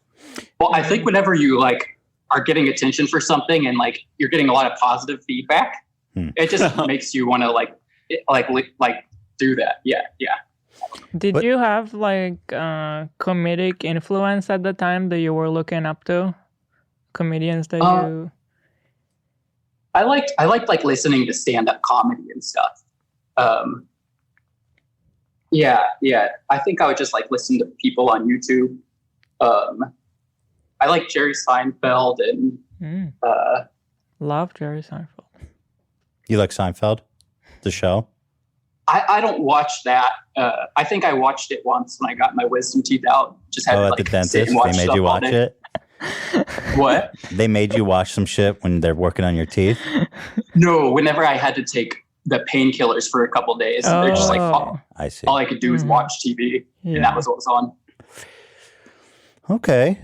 Let me ask you, when you made that video, and I'm sorry, I know this is old news, right? This you probably talked about a million times, but I'm curious. No, it's okay.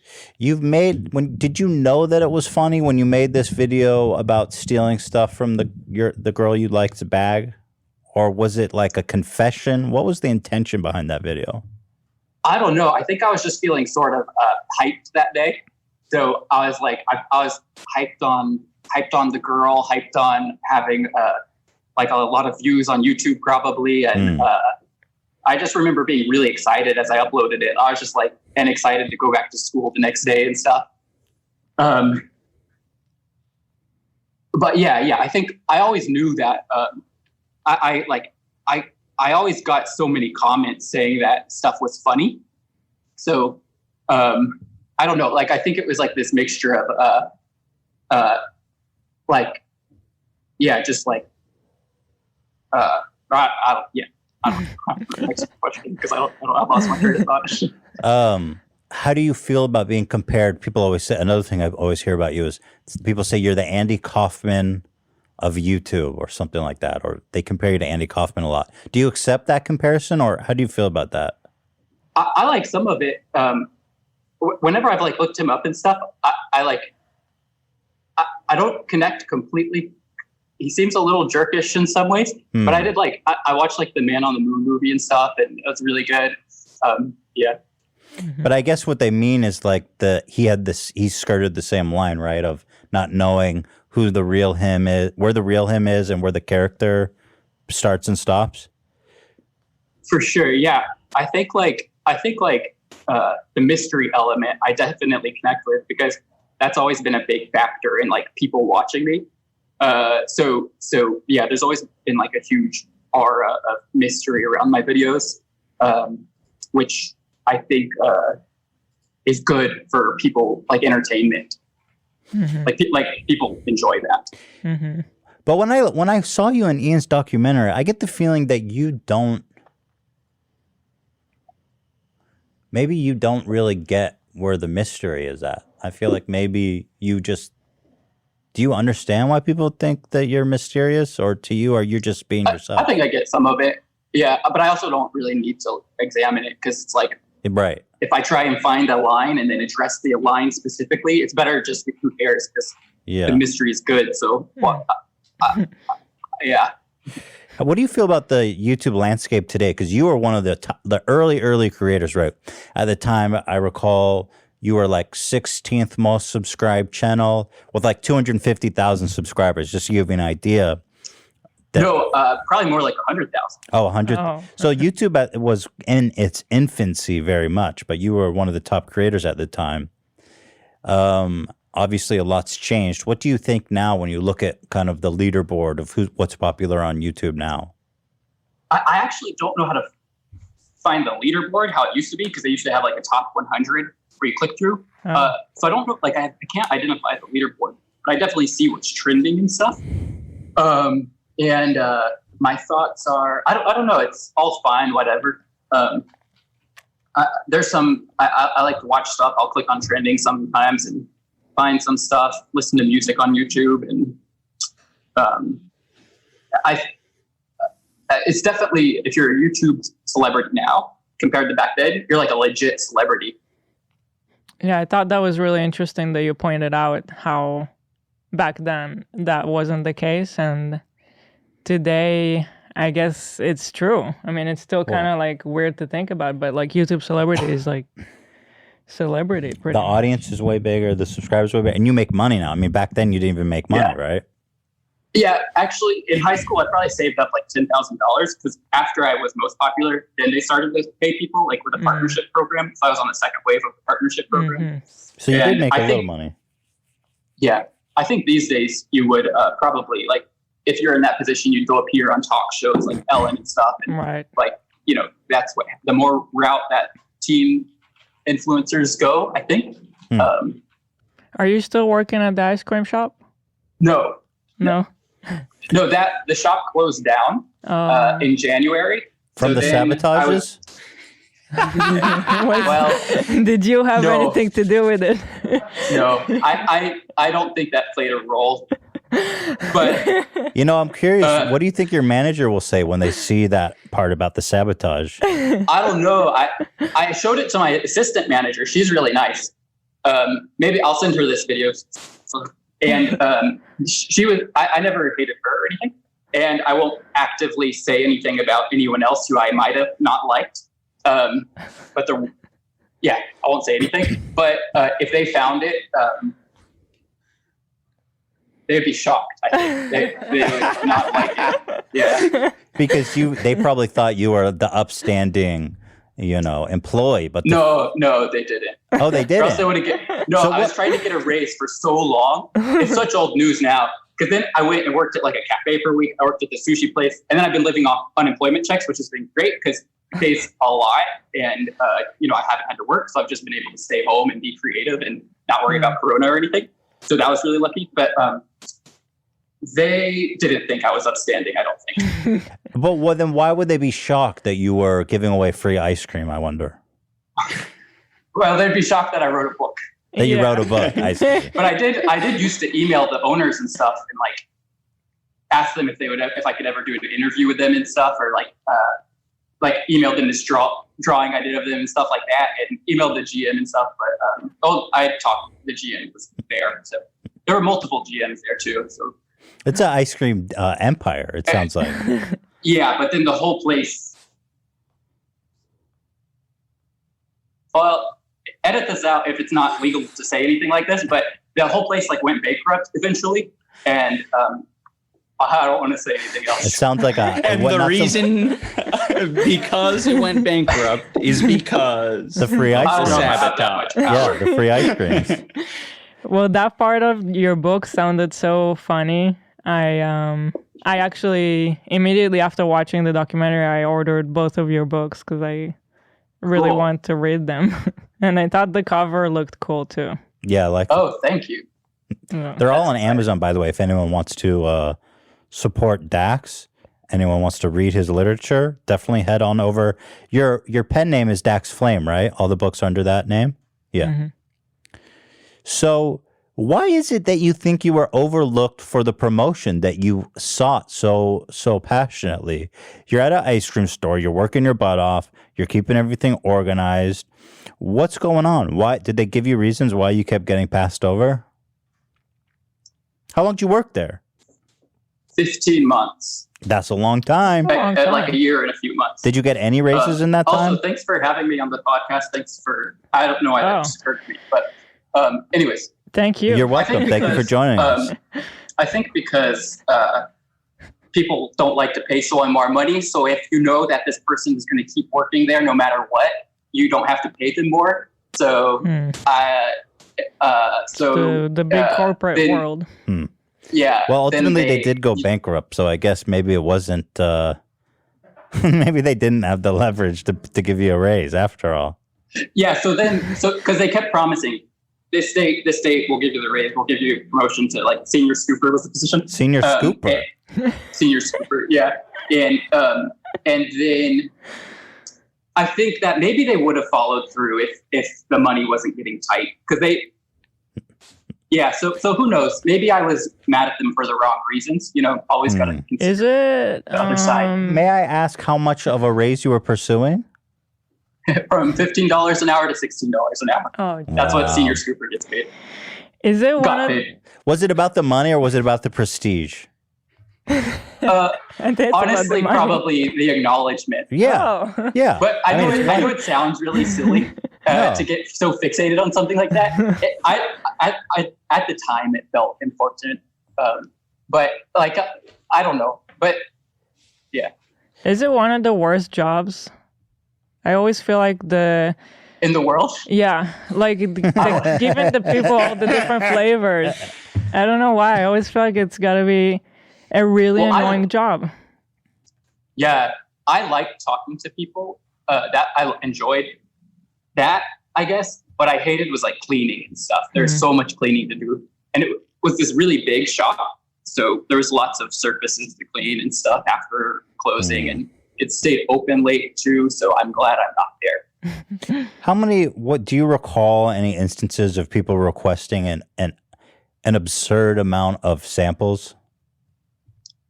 Some people would sample everything, and I didn't mind that if they seemed like nice and fun to talk to. But I did mind whenever they were like one thing that just popped into my mind, this like one specific thing someone said to me was, I remember we had these Mickey Mouse flavors for a bit. And this man was asking about them. And I was like, we have 3 different of the Mickey Mouse flavors. And he's like, I really couldn't care less, man. And then he started asking for other samples. I was like thinking, well, why did you ask me? Yeah. And was he by himself or was he with people? I don't remember. Because I feel like that would be even weirder if he was by himself, you know? Yeah, you get a lot of weird people coming into Did you eat? I noticed that in the documentary. I don't eat ice cream. Yeah, you kind of finished my question. You got ahead of it. I was going to say, is that in the documentary you said you hate ice cream? Is that a result of working there, or did you hate ice cream before you started working there? Well, I used to love ice cream, and then I wanted to try to not eat it for a week, and then I kept doing that, and then I started to like fruit because I never liked healthy things before that. So then I was like, I guess my taste buds desensitized a bit, so then fruit started to taste good, and now I just try and stick with that because I like smoothies so much. So do you think it's accurate to say you hate ice cream? Because that seems maybe a strong statement for what you just described. I would probably enjoy it, but at the time that we filmed the documentary, I was working around it also, I despised the site. But it was not only ice cream that you said you hate. It was ice cream, cereal, and popcorn, right? Yeah, cereal and popcorn I hate because of the texture. That's a lot of really great items. Yeah. Yeah, popcorn. It's like I don't know the that definition of everyone's like favorite foods, basically. Yeah. Well, let me ask you this: what's your favorite food? Take your time too. Are you very picky with food? No, well, I'm vegetarian. I like meat a lot, but I haven't eaten it for a while. But I'm vegetarian. I like Impossible burgers. Those are really good. There you go. Beyond burgers aren't that good to me, but Impossible burgers are really good. and smoothies, of course.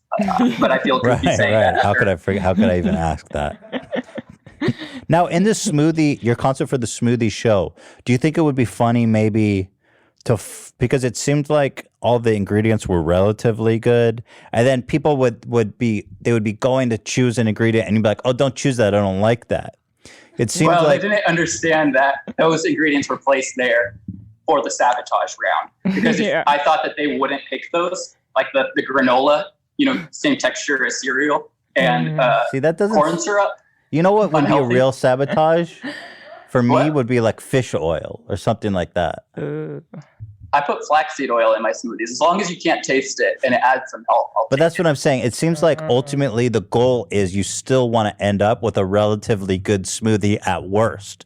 But what I'm wondering is potentially the sabotage How could be bad can it get? something really disgusting like Tomatoes. fish oil or something like that. You know what I mean? Would you taste fish oil? I think it would taste very bad, but maybe that's funny. Yeah, then I would. Yeah, that would be a great sabotage thing. That would destroy their chances of winning that round. I guess I will say that this is something that that we struggled with when trying to come up with like the sabotage idea. I think at one point I had the same thought, Ethan, where I was like, yeah, let's put a fish in there, like a big salmon. You come out with a big salmon. Dane was like, yeah, we can call it Salmontage. and it was one of those things where I think there was just a miscommunication. It almost seemed like Dax just wanted enjoyable smoothies. Like that's what it seemed like anyway. Well, yeah, I think that would have been a good idea, the salmon or the fish oil, because that would have been more obvious. The person would accidentally pick it, and I would have to say, don't pick it. Yeah, that makes sense. Well, I wouldn't recommend putting the sabotage next to the normal ingredients either. But although if somebody like proactively chooses a sabotage ingredient, you should probably just let them. That just means they're a bad contestant, right? Yeah, but I don't want to put someone in that position because you saved us because we lost our opponent. Yeah, the housekeeper crushed it. I mean, I was very impressed by her. Yeah. She won every round. Yeah. She kind of flaunted on that. She flexed on that guy too a little bit, didn't she? Yeah, when he was having a hard time opening the mixer. Yeah, she's kind of a legend. Yeah, Letitia was awesome. Have you seen Fear Factor? I'm like an aficionado of that show. I think when I was a kid, I saw it. Because they used to make smoothies and some of the challenges, but they would be with I've seen that with testicles like a bug or and intestines and shit, stuff like that. Rats. But like, I think that might be more entertaining to watch because I guess maybe there's not That's a different crowd. But I just don't think I just question how entertaining it is to watch somebody drink a delicious smoothie. Well, I think I also want to promote like health and stuff through like showing health ingredients. Well, actually, that could be used in the sabotage, though. What you're saying, combine the best of both worlds. Right. That's what it. But ultimately, you're the one that has to drink it. So maybe we have to put other people up to drinking it. Yeah. If you don't. I also had another reality show idea recently, today or yesterday, but I don't think I should talk about it yet. Okay. Would you consider if you make the smoothie game show? Would you consider having the winner on, like in Jeopardy? And maybe she can continue on. Oh, yeah, that's what I would like to do. Have like 20 episodes of that and then a 10-episode playoff round where best of like this person, then ultimately there's a championship. Oh, there's like a bracket. Yeah, that's why we have to get rid of Corona, amongst other reasons. But then if Corona was gone, we could film the That's the main reason we need to get rid of this One virus. of the main reasons. Yeah. That's right. I mean, fuck. I need to know. I need that bracket. Shit. What are you looking to be doing with yourself, ideally? Like, what are your goals right now? I don't know. I don't know what to do with my life, but I do know what my next steps are. Like, I'm always good at picking the next thing. But there's something I've been writing, but I don't know if I should talk about it or not. You want to give? What's that? But well, I don't know. But there's a couple things that I'm working on that I'm excited about. A book or like a script? Or Yeah, talk about it, Dax. Oh, It's okay. I just have a new book I'm probably going to put out in like a week or Oh, two cool. Oh, fantastic. Nice. about quarantine. About quarantine. Oh. Oh, that's a great topic. That And like sounds I've good. had a couple business ideas I've been working on and stuff, but like always I just like I have an idea and I just like go with it, and it either pans out or it doesn't, or maybe it turns into something else. So I just like go with that. But eventually I probably need to find like a good job or figure something out. But Is writing your main thing that you like doing, or acting? Yeah, I love or... I love all of it. Yeah. Mhm. Okay. Yeah, I'm not sure if we included it in the documentary, but we did talk about a little bit more in depth, like what his Dax's goals and dreams are, like dream job and stuff like that. And in general, like it's just kind of anything creative and like within the entertainment sphere. I think he'd be down to do pretty much any of it as long as it's not some robot job. Right. I feel that. I mean, yeah. I totally get that. The hours are the worst part of those kinds of jobs. What were your Because they're shifts like? random. Well, just like you never knew what your schedule would be. So Oh, no sometimes you'd work planning. till like midnight, and then sometimes you'd Yep. start. I've been there. I hate that. Yeah. Yeah, that's right. It's almost like cruel and unusual to have someone work a shift at 8 a.m. and then any time during the week they might have to come in at 5 p.m. It's like, who can, and then they work till like 12 or 1. I mean, who can live their life so unscheduled? What were y'all's least favorite young people. jobs? What were sorry, say it again? What were y'all's least favorite jobs? My favorite job? Least favorite. Oh, my least favorite? Oh, that's easy for me. Yeah, it's easy for me too. When I was, when was this? I think it was during a summer. My parents made me get a job. And I really didn't want to work like fast food just for whatever reason. I didn't look down on it, or it wasn't like that. I mean, it's I think all jobs are admirable. My brother worked at Taco Bell and he didn't hate it, but I just didn't want to work in fast food. So I looked in the newspaper for any opportunity. And I found this company. At the time, they were paying $15 or maybe it was $12 an hour. But it was like good pay for the time because this was a long time ago. The minimum wage was like $7 an hour or something, $7.25. So I was like, shit, $10, $12 an hour. It's a little extra money. I like that right off the bat. The job was, first of all, I went first to the interview and they give you this test. It's like a multiple choice test, like 3 sheets of paper. You fill out the answers. I remember specifically they gave me a pencil, not a pen. Which I thought, I don't know why that stuck out to me, but they were really horrible. Like just, you'd have to be brain dead not to answer these questions correctly. So the bar was already really low. I passed the test. The job itself was going into huge retail stores like Walmart's, Targets, Ralph's, stuff like that. You go in after store hours and you have a little laser gun and you just scan inventory to take inventory of their stock. I don't know. I guess back then they didn't really have the technology. So they had all these people come in the middle of the night and just scan shit, right? So the hours were insane. They were like sometimes we would start at 1 o'clock, 1 a.m. So I'm by nature a night owl, I would say. And so forcing myself to like try to go to bed at, 4 p.m. it wasn't just difficult, it was impossible. So I'd lay in bed just trying to sleep. I would end up just not sleeping at all, getting up at 1 a.m., which is just ungodly. And then driving, in the dead of night out until like some bullshit retail store. And I remember one night I was so tired, I left my car keys in the door for the entire 8-hour shift. And then I came back. I was like, where's my keys? I can't believe I lost my car keys. And I went back to my car and the keys were in the fucking door the whole time. That's how tired I was. How old were you? Oh, probably like 18. Oh, dang. And anyway, the work was just like beyond It's an horrible. inventory count, right? It was just monotonous. They had like these pros, right? Like they had like inventory ninjas who had been there for like 30 years, and they were like they were making $15 an hour, and they were like scanning it was high noon. That too.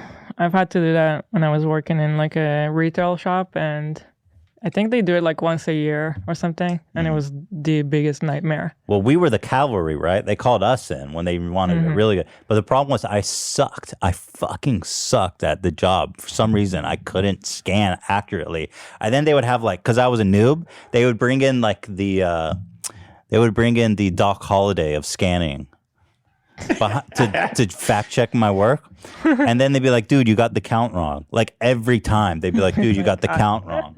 That feels the worst when you're already in like a job that you feel like you're not better than, but like at least qualified for, like bare minimum. And they come in and they're like, oh yeah, you're actually not doing your job nearly as efficient and good as you could be. And I was just the worst. I was just miserable, dude. And the people, took their job so seriously who were these scanners. And I just found the whole thing so That's fucking funny. ridiculous. My worst job was my worst job by far. Was a waitress. Just I had many of those kind of like shitty whatever jobs, but just in general being a waitress, and there was a specific restaurant that was the worst. Social club? No, well, that was bad, but I was only there a week, so it doesn't really count. But the Italian one. What, really? That was your worst job? Yeah, because the food wasn't good. And so it was expensive too. And it was kind of expensive, and everything would fall on me from both sides. Like the customers weren't happy, and then the people in the kitchen were douchebags. So it's like you go to the kitchen to complain on behalf of the customer, you get yelled at, and then you go give a bad answer to the customer and you get yelled at. So it was like the worst job ever. It doesn't sound fun. Yeah. I feel like that there could be really high variance for like a waitressing job. Like it could be really good if the food's awesome, the chefs or whoever else is accountable. Yeah. And you have good customers. But if you have like any link in the chain is shitty, it's all going to come down on the waiters and waitresses. That sucks. Ian, do you have a worse job? Since we're asking. The Gap. Oh, you worked at the Gap? Yeah. Tell me about that. It's similar experience with you and the late night shift thing. I went in for a general sales associate position, but it was like a kind of a round table, bunch of people applying for the job, young people, older people. And they just sort of assumed that every guy there was there to work warehouse, like do the shipping and receiving and unloading of merchandise in the morning. So I got tasked on that. And it was the same experience as you, where it was like, I'm a night owl. They want me to come in at 3 a.m. And it's like, this fucking sucks. Yeah. I was like, there were days, it's not good, but there were days where I was like driving home and it's like, I'm like almost falling asleep at the wheel. Yeah. There were some close calls and I was just like, holy fuck. Like, it's good the roads are empty right now. Yep. Otherwise, it'd be over. No, so it was just, I don't know. It was like not good hours. And then also kind of like Dax's example, people constantly coming in and out because they were giving a higher rate of pay at the time, $10 an hour. That was like really good. Yeah. Compared to the 8 minimum wage. So they wanted to work you really hard. They had they had a ton of employees. They wanted to work you really hard for like 8 hours a week or whatever the threshold was. Oh, fucking God. It's so crazy how they just game the system to fucking squeeze people for everything. It's very stupid. There was a Reddit post recently where like, I think it was McDonald's or some big company was trying to show low income workers how they could live comfortably. Yeah, McDonald's, I saw that. You saw that? Yeah. It was so fucking stupid. Yeah, it's a classic McDonald's thing where they had a budget. They're like, how to make money on minimum wage? And it included a second job and $0 for heating. Yeah. And didn't account for like it's like best case scenario as far as like your rates of like electricity, trash, whatever else. It assumes that you have negotiated as a poor person the best deal you can get for all of these services. Just fucking bizarre. You know what was worse at that waiting job too that I was talking about? That if you made a mistake, like any kind of mistake, like ordering the wrong item for someone or someone got out without paying, they would take it out of your tips. Is that legal in Israel? Because it's not legal here. I think that's common in some. I don't know. I've heard stories like that. At least in California, I think it's not legal in California. Maybe it is in other states. I don't know, but that was so shitty. Yeah, it's so shitty. They also didn't pay us minimum wage. It was just tips. Oh, so that's the crazy thing in Israel is that I think it's actually like that in some states too, not in California. They don't have to pay you even a minimum wage. You just make money in tips, which ends up being basically maybe a tiny bit more than minimum wage. Right. Yeah, and super high variance in what you're going to come home with at the end of each day. Yeah. No predictability. You can't fucking count on anything. Yeah, that sucks. So, Dax, may I ask you a personal question? I recently acquired a bidet. And before we went on, I took a shit. I have a toilet literally right behind us. There's a bathroom there. And I used toilet paper for the first time in a while. I like to remind myself of where I came from, to know where I'm going, as they say, or whatever. What I'm wondering, what do you mean, like to stay in touch with the people? Well, I don't necessarily think that a bidet is so bougie, because in Europe everyone has a bidet, and you can buy for example, one of our sponsors, Tushy, they make an attachment for $75. So it's not exactly bougie, although I will admit that ours is very bougie. But what I'm leading to is, what is your wiping ritual? Oh, just the pretty average toilet paper. Yeah. From the front or the back? Oh, no comment. No comment. If I can give you my own anecdote, maybe it will encourage you to share. Is that I think most dudes wipe from the back. I myself cup my balls and penis and wipe. I scoop out from the front and then back. I don't do that anymore because you do that, Ian? Yeah, I've done. I don't cut my dick and balls, but well, don't you need to get them out of the way? No, I'm pretty spatially aware of where my rectum is and where the dick and balls are. I just like hanging. to get it out of the way, I guess. But I'm fascinated that you go from the front, because a lot of people, when I came out of the closet as a front wiper, it was very I caught a lot of shocking. shit for it. No pun intended. And we did a poll that showed actually, I think 35 to 40% are front wipers. So I don't know if that encouraged you to share if you're front or back, but of course. Oh, I'm probably more in the majority there. You're in the majority, yeah. Understood. So what do y'all think is the key to YouTube success? Changing topics. That was not. Damn. Talking about how you poop. Hang on, dude. We can't steer that. You don't like the topic of shit. Okay, fair enough. You're listening to the key to YouTube success. Yeah, this is it. This is it. What is the key? The key to YouTube success is, there's a couple different routes, okay? There's the easy and fast way, which is just, talking shit about people and sensationalized titles and thumbnails.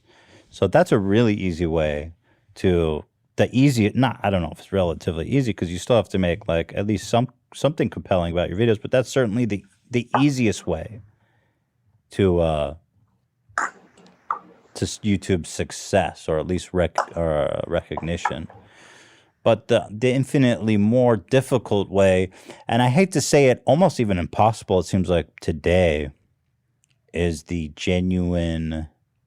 a genuine person, and just I feel like to succeed on YouTube these days, you need some kind of shtick, right? not to deride Mr. Beast, because I think he's talented and I like his channel. I'm just using him as an example. Is that like everything needs to be like the biggest and the best and the craziest idea, and he's really talented and really good at what he does, and I think he's a great channel and he's a positive channel. So I'm not at all trying to insult him. I just think that he is kind of the model of YouTube success right now. Are you familiar with Mr. Beast? Yeah. So you kind of, that's like, unfortunately, there's a lot of competition for clicks and eyeballs on YouTube right now. And so, you know, making genuine, grounded content, you can certainly garner a fan base, but I guess success is obviously subjective, right? Like, I think it's very important to decide what success means to you, because I think like Mr. Beast is a great example of how successful you can be. Mm-hmm. But there are definitely a lot of channels making livable, good incomes with a relatively small audience or niche audience. And I think that's what I would define success as personally. A lot of people just try to shoot for the stars or whatever, but I think definitely just having success could just be making a living wage, right? What did you mean, Dax, when you asked? I think that those answers combined are perfect, because I was meaning like traditional. How do you become number one? How do you? Yeah, that's how I interpreted it. What? Yeah, that's how I interpreted it. But yeah, the definition of success is everything in life. It is everything. How do you define success? Just being happy. Are you successful? Yeah, sometimes. And sometimes not. But then it happens again. How do you even define happiness? I mean, is that an attainable goal even? I mean, what does that mean? There's a very good. I think they're on TikTok and also Instagram. There's a guy who goes around asking complete strangers, just cold calls them and says, "Hey, like what, or are you happy?" He just goes up to them and asks random people that. And you get quite a depth of answers from people. He talks to some homeless people who are smiling ear to ear, and they're like, "Yeah, I'm living on the beach. This is awesome. I love my life." There's other people who are a little bit more like to themselves and like don't really want to share or feel like it's too personal to ask, "Are you happy?" Worth checking out. I don't know the name of the channel. That is interesting. But, yeah. But Dax, you were saying you define happiness, you said, by just feeling good? That's probably not like specific enough, but like good. There's like a lot of things that go into it, but like good and healthy and yeah. Satisfaction on like that Maslow's pyramid thing. The pyramid of like shelters at the bottom kind of thing. Yeah. Got it. But I guess you feel, at least I learned through the documentary, that your income is a little unstable, right? That's kind of maybe the one factor. Yeah, that can really mess with your happiness if you're stressed about money all the time. So fortunately, I could have been so stressed with Corona stuff if unemployment didn't come through. And if I got sick too, so luckily stayed healthy and got that money. And so good for the next few months because it paid me more than enough. So I've just been buying food and nothing else. So saved up a little, and then we'll see what happens. But yeah, I've had lots of money before and no money at all. And so, yeah, it's more fun to have money. Yeah, I heard that you were paid. You were in two movies, 21 Jump Street and what was the other one called? Project X. And you said you were paid enough that you lived off the money for like 5 years, right? Yeah. Well, I was also in a few other movies, but those were the big ones that I got paid the most for. Are you? Feel free not to answer, but I'm curious if you could ballpark what was the payment for those projects. You don't have to answer, by the way. Oh, I could tell you whatever. I don't care. So I probably got paid like 30,000 or 40,000 when I was filming them. And then I didn't know I would get residuals checks. Oh. So a couple years later, I started to get a random residuals check. So that started out really big. So probably overall, probably like $300,000 from Dude, holy acting crap. in those movies. Yeah. And so still I'll get like a $200 residuals check every once in a while. So that's cool. But yeah, I lived off that for the longest time. That's a lot of money. That's a lot. Acting Yeah. pays a lot when you can actually get it, but then it's just so hard to get, and auditions suck. And yeah. Why is it? It's. You've been through such a roller coaster. Yeah. So interesting. Yeah. Yeah. Highs and lows, right? Yeah. How was it? You must ask yourself, how was it that you got cast in these two really, successful roles, and then suddenly, like, you were unable to find work? I mean, why is that? You must ask yourself. I just started to suck at auditions. Like the first one was really good because you didn't really have to be a good actor because you're like just like Project X. That was like a good getting acclimated to acting because like you're allowed to just like look at the camera and like film and like so that was the perfect first role. And then 21 Jump Street came like a year later, even though they were released at the same time. And then I got really close on like We're the Millers. I got like second place. And I even went to an audition with Jason Sudeikis. I got really close on this Ryan Gosling movie that he made, but I don't think many people saw it. But I did a lot of auditions, and Christina Hendricks was going to play my mom. And then I got close on maybe one other movie, and then I just started to do really, really bad in auditions. Like I couldn't memorize my lines and mess up all the time. So then I started writing screenplays. I've written a lot of screenplays because then you just make your own movie, act in your own movie, make a game show. You think you got psyched out maybe a little bit from all the rejection, and then started getting in your head? Like, why do you think you started messing up the auditions? I don't know. Yeah, I don't know. Well, some of them were good, but maybe they just wanted a different person or something. But now I don't get auditions. But I don't really mind because I like making my own videos and stuff, and like even made my own documentary before. It's kind of boring, the one I made. Ian's is really exciting and great, and not boring. Are you talking about the one about your Dax's documentary is good. Yeah, you're talking about the one about the Kickstarter? Yes, I made a Kickstarter for one. I made it for documentary with an invention thing. And yeah, I watched that. Actually, I wanted to ask you about that. You made a documentary about an invention you made for an indoor garden. Mm-hmm. It was funded, and you made your but the Kickstarter, weirdly, was for the documentary, right? Not for the product. Yeah. You were very specific about that. Yeah. Is that because when you make a Kickstarter, you have to promise a product. So I promised backers that I would give them a documentary. And actually, I said it's boring, but I like it. But it is kind of slow. But you have to promise to make something for them. So I said I would make a documentary if they let me use a portion of the documentary budget to make my invention. Because that was like the first time money was like super tight for me. So I was trying to like figure out a way to like get rich quick, essentially. And so it's just kind of just like a scrambling shot in the dark. And it's a great idea, which is why it's been made since then. And it's similar to hydroponics, but it doesn't have a water, like it's not based on water or whatever. It's more like self-watering and stuff. And so I think there's like now been plenty of things made similarly to it.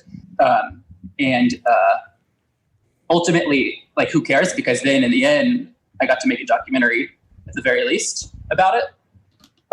So win-win. But then I had to get it.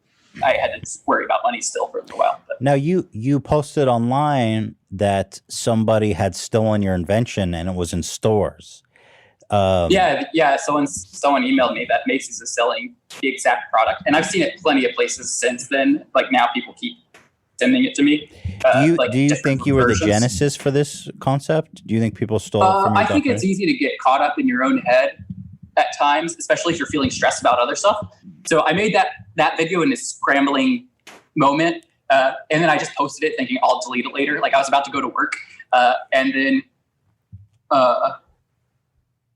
so I think probably that, you know, two people in different parts of the world can have the exact same idea and start working it on the same time, on it at the same time, or they could have even been working on it before me and I never knew it. So I think, yeah, like at the time, like, oh, they stole my idea, whatever. But I don't think. Have you followed the success of any of those products? Do you think, I have a feeling that they're probably not getting rich off that idea. Yeah, but I think it does have a lot of potential. Like, I think it would be awesome, especially in a pandemic, to be able to pick your food out of your own house, like if you're into vegetables. But yeah, the problem I came up against is just the technology is so hard. But I think like everyone had so many doubts when I would go ask people's opinion, which is really helpful, but also like you have to kind of ignore them sometimes in order to innovate. Do you have any other ideas that you want to put out there that people can steal right now? No. Well, I have some ideas, but I don't want to be. You don't want to put them out there. Yeah. Hold on to those. Yeah. I had another idea that I started working on, and that didn't really pan out, though it could eventually someday. But that's kind of similarly led to a book that I want to write. So, like, I don't know. Like, that's why I always just do it anyways, because you never know what can come out of it. Right. You have contemporaries on YouTube like Bo Burnham, who has gone on to I've met him before a few times. Gone on to great success, as you know. When you look to someone like Bo Burnham, how do you feel? Do you wonder maybe if you got left behind somehow, or are you envious in any way of the success he's found? I mean, no, he's super talented. People like Charlie Puth, I feel less excited. Like there's some people who aren't that talented that I've never mind about the last thing, but like, who? Like, there are people who like who did you got say? Really famous. Charlie who? It's more like an inside joke of Ian. Well, I mean, it's one of those things. It's in your book, so you can give it context. Yeah, So I just kind of hated on him for a second in my book. What's his last name? Like, Charlie what? He's probably really talented, Charlie Puth. But he used to send me hate messages on YouTube, so I wrote a hate chapter about him in my book because I was like feeling really bitter at the time. So kind of exactly what you were just describing. It's like, oh man, this person got more famous than me. But Bo Burnham. Wait, who's Charlie Puth? I'm sorry to interrupt you. I just want to know who that is. He's a very handsome young man who's a singer and here he is. Does songs with Meghan Trainor and Wiz Khalifa. And what kind of messages would he send you? Like your voice sucks, your singing sucks. Why would he send that? Just to be cruel? Well, I think he's probably around the same age as Dax at the time. Yeah. The only reason I even like remembered it is because he had a strange last name. So years later, whenever I saw that name again, I was like, oh my God, why is that person? That's why I couldn't figure it out. Puth. Yeah. But he's actually very talented. I have nothing against him, and I regret writing that chapter. Has he ever apologized to you? No, he doesn't. He probably doesn't remember. Well, hold on, Charlie Puth. I think we have a beef to settle here. But Bo Burnham's super talented, and would you like an apology from Charlie Puth? What? Would you like an apology from Charlie Puth? Yeah, I'd take it, but I'm also kind of harassing him probably right now. But also, maybe he should. Maybe he should. Yeah, okay. I think this is good. I mean, Charlie Puth, I think, needs to reckon with his past. Yeah, Charlie Puth was a young YouTuber at the time. I think he made like outro music for Shane Dawson and some other YouTubers at the time. So he's been around for a while, and I think during that time he was just very young and didn't appreciate Dax's vocals. Yeah, because I suck at singing, and it's probably annoying if you're really talented and working hard at something, and someone who sucks is getting more attention. But at the time I wasn't like I was trying to sing like good, but I just sucked. Sure, but he doesn't need to go out of his way to be. No, rude. yeah, it doesn't necessarily justify being a hater, but also like when someone's 15, like whatever. Yeah. But what if people went and told him his voice sucks? Would you be okay with that? No, let's. This is a good chance for me to set an example for people. So I forgive him. I love your. I don't know his music really, but I'm sure it's great. And his voice does sound good in that song, See You Again.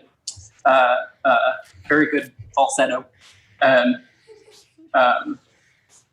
And I also can't get mad that he's more popular than me because I quit making videos at a certain point. Sure, that's like my problem. Well, I've really enjoyed spending time with both of you. Dax, I'm really happy that I feel like a lot of people are going to be checking, a lot of people are going to be checking in on you. And I think a lot of people are going to like what they see. They're going to find an interesting man with a lot of interesting insights, a talented author whose books are on Amazon right now, have good reviews on Amazon too. Obviously, we haven't had time to read them. We haven't got them yet, but I noticed Ice Cream Man has got all 5 stars across the board. So clearly you have a knack for literature. And, thank you. Well, it's been a joy. It's been a pleasure. I've enjoyed having you both on. Ian's documentary is obviously up now. Ice Cream Man, and we have with us the Ice Cream Man. No longer. Dax Flame. No longer the Ice Cream. No, he's forever the Ice Cream Man. I mean, immortalized in literature. Like Batman. Yeah. Ice Cream Man. Sounds better than the unemployment man. Yeah, but it's on Amazon. So how's the rate when someone buys that book? Do you get most of the money? I sell it for $8 and I get $2.35 on that one. I sell my other book for $10 and I get $3.50 or something like that. And I'll sell my next book for $8 also. Print on demand. So it's good. Yeah. I bet it will sell. Who's making all the money? You only get $2? Well, it's print on demand, so you don't need to. Yeah, it's also through Amazon, which is a bit of a racket. That's I would assume you make more than that per book. But the books are very awesome. I don't read a lot of books, and I've read both of them to completion. They are very funny. That's really cool. Thanks. Yeah, I have a feeling you have a knack as an author. My hunch is that you could be a very successful author, and I think you should keep pursuing that. That's my hunch anyway, for whatever it's worth. Thank you. But man, you're gonna have to sell a lot of fucking books at $2 a pop.